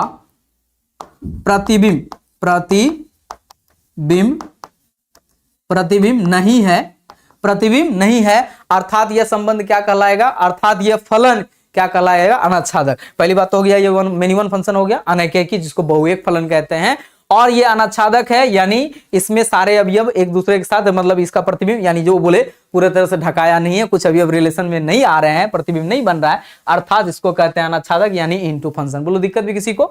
चलिए आगे बढ़ते हैं। यहां से जो है फंक्शन का कहानी खत्म हो गया। फंक्शन में अब थोड़ा सा पढ़ना है इसके बारे में, जहां से सवाल आता है बाबू, जहां से सवाल आता है तो फंक्शन में सवाल आता है उसी तरह का x² x³ इस तरह का कुछ दे देगा, 2x दे देगा, 3x दे देगा, इस तरह से सवाल पूछा जाएगा और आपसे पूछा जाता है व्युत्क्रम। ये 100% यहां से बाबू सवाल होता ही होता है, जिसको हम लोग क्या कहते हैं, व्युत्क्रम फलन। क्या कहते हैं? तो व्युत्क्रम फलन क्या कहते हैं, व्युत्क्रमणीय फलन कहते हैं। व्युत्क्रमणीय फलन मतलब ऐसा फलन जिसका इनवर्स निकाला जा सकता है, जिसका व्युत्क्रम निकाला जा सकता है उसको कहते हैं व्युत्क्रमणीय, और जिसका निकालते हैं उसको व्युत्क्रम फलन कहते हैं। देखिए वह फलन जो एकैकी तथा आच्छादक दोनों होता है उसे व्युत्क्रमणीय फलन कहते हैं। ध्यान से समझिएगा, एक ऐसा फलन जो एकैकी यानी 1 भी है और आच्छादक का मतलब 1 बोलते हैं, आच्छादक भी है, तो ऐसे फलन को हम लोग क्या कहते हैं, व्युत्क्रमणीय कहते हैं। और इसके जस्ट अपोजिट की अगर हम बात करें बाबू, इसके जस्ट अपोजिट की बात करें तो विलोमतः यानी उल्टा, अगर कोई फलन व्युत्क्रमणीय है तो वो 100% वो जो है वो अनिवार्य रूप से एकैकी तथा आच्छादक दोनों होगा, एकैकी तथा आच्छादक दोनों होगा। तो ऐसे फलन को हम लोग क्या कहते हैं, व्युत्क्रमणीय फलन कहते हैं। अब व्युत्क्रमणीय फलन जैसे मान लीजिए ए का बी के साथ रिलेशन है, यहां से देखिए ए का कंडीशन यहां पे बी के साथ, इसमें याद रखिएगा जो प्रथम समुच्चय होता है उसको हम लोग प्रांत कह देते हैं और दूसरे समुच्चय जो होता है उसको हम लोग परिसर कहते हैं। ठीक है, दो ही बात होती है यहाँ पे। तो यहाँ पे जो अपोजिट आएगा, ध्यान से देखिएगा, जैसे एफ है बराबर y हो गया, तो y का यहां पे अगर रिवर्स लेंगे, इसका रिवर्स जो होगा वो f इनवर्स y दे दिए हैं, ये x के बराबर होता है। अब यहां से जो सवाल आता है बाबू, यहां से जो सवाल आता है उसको हम लोग देख लेते हैं। ध्यान समझिएगा, पहले हम इसको सवाल को थोड़ा सा इस पे कर लेते हैं। सवाल देखिएगा, सवाल क्या होता है। तो मान लीजिए आपको क्या करेगा, एक फंक्शन दिया जाएगा, सिंपल फंक्शन है एकदम जैसे इस तरह बच्चा वाला 2x + 3, और बोलेगा कि बताओ इसका इनवर्स क्या है, इसका क्या है, इनवर्स क्या है, इनवर्स क्या है। तो इनवर्स यहाँ पे fx लगा देते हैं, नहीं भी हो सकता कोई बात नहीं, f इनवर्स इसका पूछा जाएगा। f इनवर्स क्या होगा, तो इनवर्स निकालने का मतलब हम क्या बोले कि ये क्या है, y है, एक्चुअल में क्या है, ये y है। y बराबर क्या दिया हुआ है, 2 × x दिया हुआ है, प्लस में क्या दिया 3। अगर हम इसका इनवर्स निकालना चाहते हैं दैट मींस हम x का वैल्यू निकालना, क्या चाहते हैं, x का वैल्यू। एकदम सिंपल वर्ड में समझना, इजी ट्रिक वाइज समझना है, ट्रिक मान लो इसको कि हमको चाहिए x का वैल्यू। अब x का वैल्यू निकालने के लिए हम लोग ये सब 10वां में सीखे थे कि x का वैल्यू चाहिए तो इसके साथ जो भी है उसको हटना पड़ेगा, जो प्लस में है उधर जाएगा तो माइनस में, जो माइनस में उधर जाएगा तो प्लस में, जो गुना में है वो उधर जाएगा तो भाग में, और जो भाग में उधर जाएगा तो क्या होगा, गुना में हो जाएगा। तो अगर x का वैल्यू चाहिए, ध्यान से देखिएगा, तो ये y हो गया, माइनस में कौन आ गया, 3 आ गया, बराबर में क्या हो गया, 2 इंटू एक्स हो गया। और अगर x का वैल्यू चाहिए तो 2 गुना में है तो क्या हो जाएगा, बटे में आ जाएगा, तो y माइनस यहाँ पे क्या हो जाएगा, y माइनस हो जाएगा 3 और बटे में आ गया कौन, 2। इसी को हम लोग कहते हैं इनवर्स फंक्शन। और इनवर्स फंक्शन में यहाँ पे x के यूज के लिए किया जाता है कि fx की बात कर रहे थे तो यहाँ पे x मान लेंगे तो ये फंक्शन हमारा क्या हो जाएगा, इनवर्स हो जाएगा, जिसको fx के रूप में बोला जाता है। तो यहाँ पे y की जगह x बोलोगे, अब -3/2 हो जाएगा, ये हमारा कहलाता है इनवर्स फंक्शन। बोलो दिक्कत भी है, एकदम इजी भाषा में। एक बार फिर से ध्यान से देखिए, एक बार फिर से सवाल ले रहे हैं कि आपको एक सवाल दिया जाए, fx बराबर दिया हुआ है 9x माइनस में 5, एकदम सिंपल भाषा में देखो, फटाक से डायरेक्ट आंसर निकालना। f इनवर्स की बात कर रहे हैं हम, क्या बोले थे, x का वैल्यू इस सबको उठा करके इधर लाना है, वही हमारा इनवर्स होता है। देखो ऑब्जेक्टिव फटाक से समझ में, ये जो भी इधर इसके साथ होगा प्लस में जाएगा, उधर माइनस में चला जाएगा, और जो गुना में होगा वो भाग में चला जाएगा। तो इधर क्या रखोगे, x, क्योंकि आंसर हमेशा x के टर्म में होता है। x हो गया, ये माइनस में था, इधर आ गया तो क्या हो गया, प्लस में आ गया, और ये गुना में था तो ये क्या हो गया, भाग में हो गया। देखो कितना आसानी से बन गया, कितना आसानी से बन गया। इसी सवाल में एक और सवाल जोड़ देते हैं, इसी सवाल में एक और सवाल ले लेते हैं कि मान लीजिए कि fx आपको दिया जाए इस तरह से कि यहाँ पे x/9 है और प्लस में यहाँ पे 2 है, प्लस में क्या है, 2 है। हम y का यहाँ पे इनवर्स पूछ रहे थे, f इनवर्स पूछ रहे थे।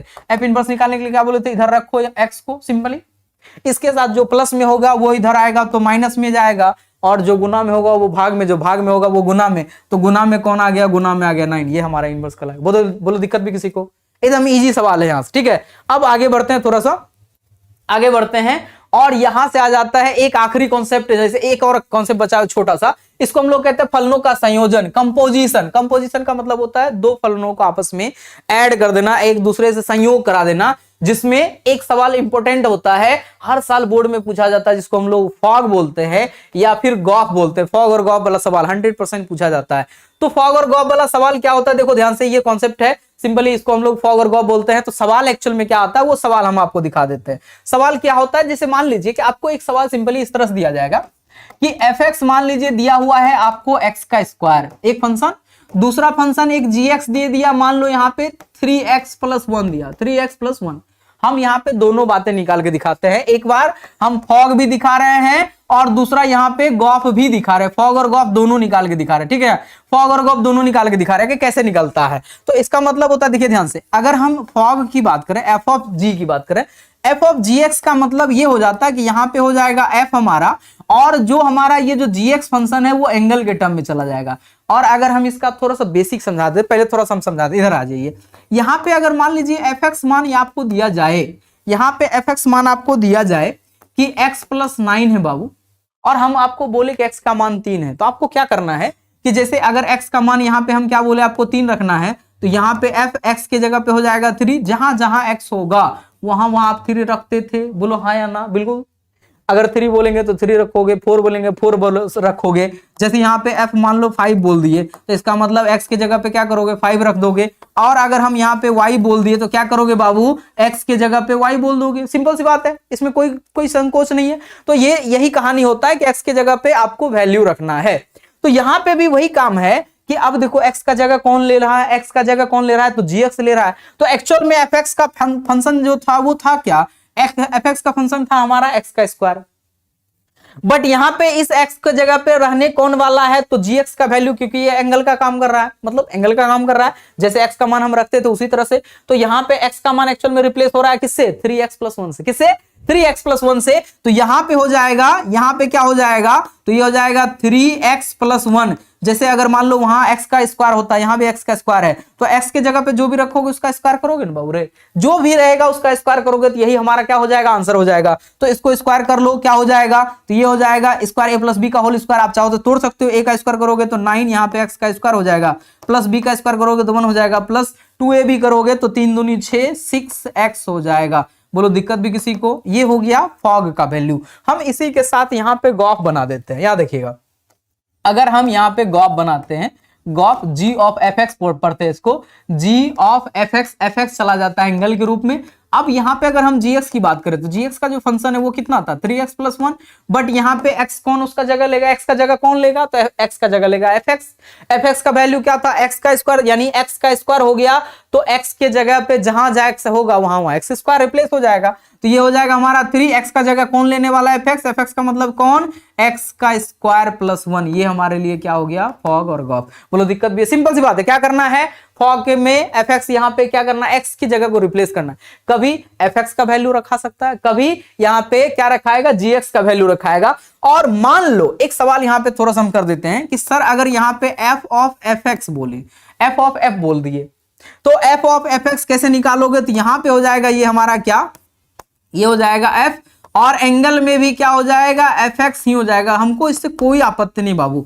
fx का वैल्यू क्या था x का स्क्वायर, fx का वैल्यू क्या था x का स्क्वायर और जगह कौन लेने वाला है fx का वैल्यू क्या था x स्क्वायर, तो इस x के जगह पे x स्क्वायर रखेंगे और यहाँ पे x का क्या हो जाएगा स्क्वायर, तो फाइनल आंसर हमारा क्या होगा x पे पावर 4 हो जाएगा। सिंपली आपको क्या करना है जगह रिप्लेस करना है, x का वैल्यू क्या करना है रिप्लेस करना है, कभी fx के साथ कभी gx के साथ, कभी यही हमारा रिप्लेसमेंट हो जाएगा। इसी को हम लोग कहते हैं फॉग और गॉफ। इस तरह के 100% एक सवाल बोर्ड में पूछे ही जाते हैं। अब आगे बढ़ते हैं एक आखिरी कॉन्सेप्ट के ऊपर जिसको हम लोग कहते हैं, आखिरी कॉन्सेप्ट हमारा जो है उसको कहते हैं द्विआधारी संक्रिया। द्विआधारी संक्रिया को हम लोग सिंपल भाषा में बोल देते हैं स्टार वाला सवाल। क्या बोल देते हैं स्टार वाला सवाल। ये 100% बोर्ड में आता ही आता है, दो नामों से आता है। दो नामों से क्या आता है, एक तो स्टार बना करके भी आता है, एक कई बार ओ लिख देता है, इस तरह से भी आता है। तो डिटेल्स में नहीं जाते हैं, सिंपली अगर पूछा जाए तो किसी और एक समुच्चय ए की बात कर रहे हैं और ये कार्तीय गुणन जो होगा a क्रॉस a में एक प्रतिचित्रण कहलाता है, जिसको हम लोग कहते हैं क्या कहते हैं द्विआधारी संक्रिया कहते हैं। क्या कहते हैं बाबू द्विआधारी संक्रिया। अब द्विआधारी संक्रिया में क्या होता है, सिंपली स्टार लगा करके एक फॉर्मूला दिया जाता है। जैसे एग्जांपल में देखिएगा, जैसे a स्टार b करके आपको एक फॉर्मूला दे दिया कि यहाँ पे a स्क्वायर है प्लस में b है प्लस में यहाँ पे 3 इंटू ए दे दिया और आपसे पूछा जाएगा कि बताओ बाबू 2 स्टार 3 का अगर ऐसा है तो 2 स्टार 3 का वैल्यू क्या होगा। तो इसमें सोचने वाली कोई बात नहीं, इससे आसान कोई सवाल हो ही नहीं सकता। तो करना क्या है आपको बाबू, सिंपली यहाँ पे क्या करना है कि ए का वैल्यू हो गया 2 और बी का वैल्यू हो गया 3। जहां जहां ए होगा वहां 2 रख देना है, जहां जहां 3 होगा वहां मतलब बी होगा वहां 3 रख देना। इस प्रकार से जैसे मान लो यहाँ पे 2 होगा तो 2 का क्या हो जाएगा स्क्वायर हो जाएगा, बी है तो क्या हो जाएगा 3 हो जाएगा और यहाँ पे 3 इंटू ए है तो ए का वैल्यू क्या हो गया 2 हो गया। अब यहाँ पे सबको जोड़ घटा गुना भाग कर लीजिएगा। 2 का स्क्वायर हो गया बाबू 4, 3 हो जाएगा प्लस में प्लस हो जाएगा 3 दूनी 6, सबको ऐड कर दोगे तो 6 4 10 3 13 हो जाएगा। इस तरह का सवाल आएगा जो कि इजीली आपसे आराम से बन जाएगा। आगे बढ़ते हैं और यहाँ पे द्विआधारी संक्रिया की बीजगणितीय ये सिंपली समझने के लिए यहाँ से कुछ सवाल होता नहीं है, सिर्फ कॉन्सेप्ट है कि अगर संक्रिया द्विआधारी की बात की जाए तो वो क्रम विनिमय होता है, साहचर्य होता है, बंटनीय द्विआधारी होता है, तत्समक अवयव प्रतीत। यहां से आगे बढ़ते हैं सवाल के ऊपर, थोड़ा बहुत ऑब्जेक्टिव लास्ट बना लेते हैं कि जैसे मान लीजिए एक दिया हुआ है, एक बी दिया हुआ है, दो समुच्चय दिया हुआ है और इसके बीच में एक रिलेशन यहां पे बना करके रखा, पूछा है कि ये किस प्रकार का फलन है, किस प्रकार का फलन है, या एक हो सकता है या अनेक हो सकता है। अनेक मतलब बहुएक फलन होता है।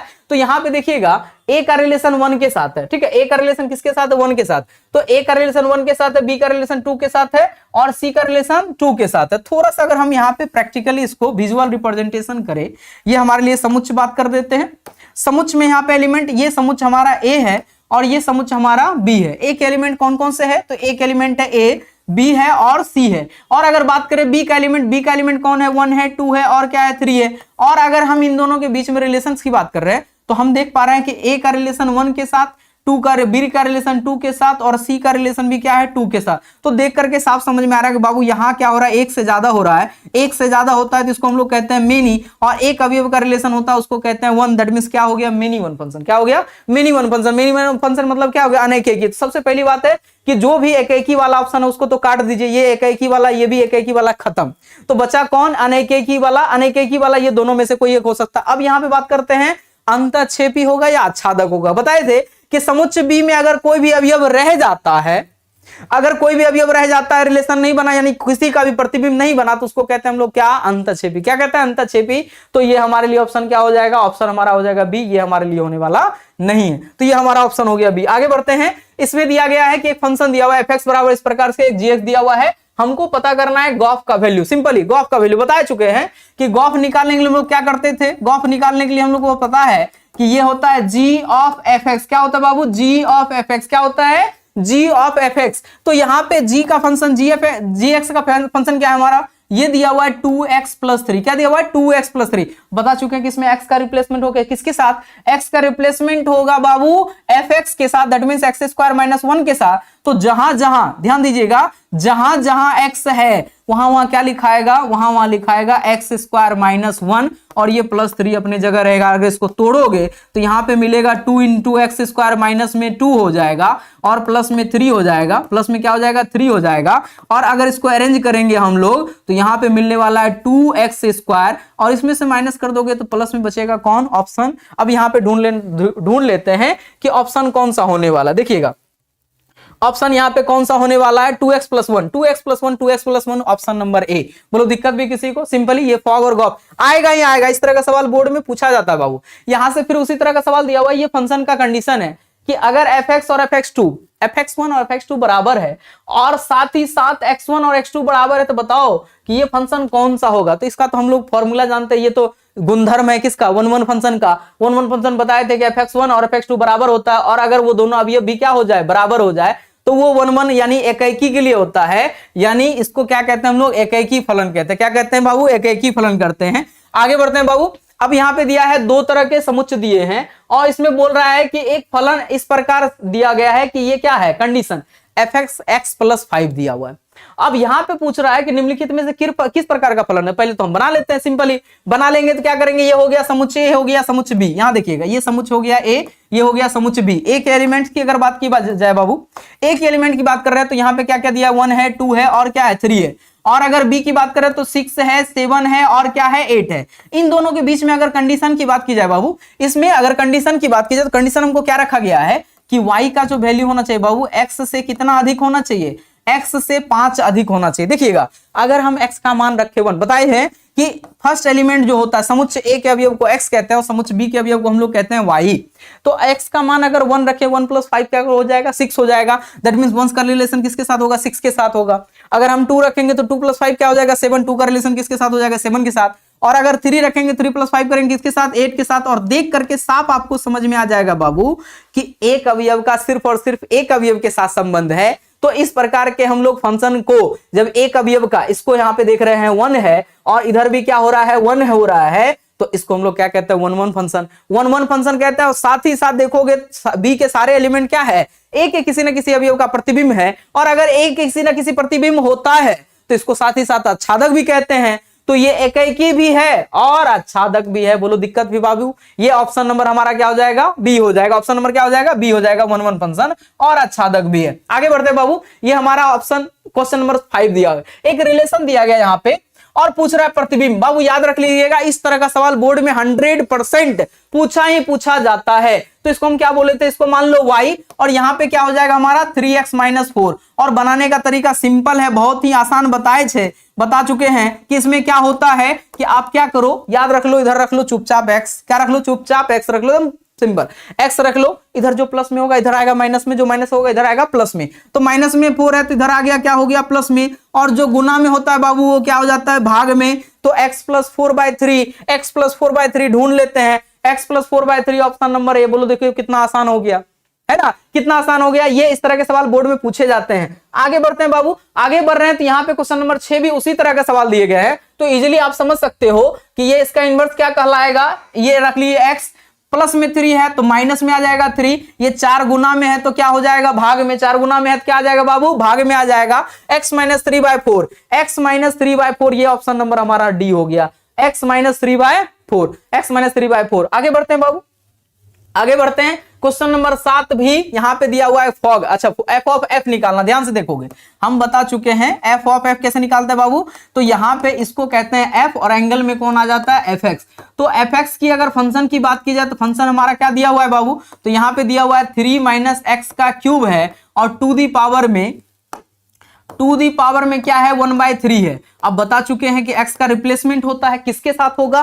तो यहाँ पे fx के साथ ही होगा। तो जहां जहां x है वहां ये वैल्यू रख दोगे। तो यहाँ पे रखने वाले हम 3 माइनस x के जगह पे क्या रखेंगे? तो x के जगह पे रखेंगे x माइनस 3 पर पावर 3 और ये पावर क्या है, पावर है इसका, थोड़ा सा यहाँ पे सब लगा देते हैं, पावर क्या है 1/3, और हम यहाँ पे देख रहे हैं कि क्या है x का क्यूब करना है ना, तो ये हो जाएगा इसका क्यूब, और होल पावर 1/3 अभी भी है अपने जगह पे, सिर्फ x का रिप्लेसमेंट होता है बाबू। अब यहाँ पे अगर x का रिप्लेसमेंट होगा, ध्यान से देखोगे तो ये 3 से 3 कट जाएगा गुना और भाग में, बचेगा कौन, तो ये बचेगा x - 3 का होल क्यूब, ये बचेगा 3 माइनस यहाँ हो जाएगा x - 3 का होल क्यूब हो रहा है बाबू, और पावर में क्या हो रहा है 1/3। तो हमको लगता है इसको पूरा तोड़ना पड़ेगा, तो तोड़ लेते हैं, ये तोड़ लेते हैं, ये 3 अपने जगह पे माइनस, देखोगे a - b का होल क्यूब करना है, a -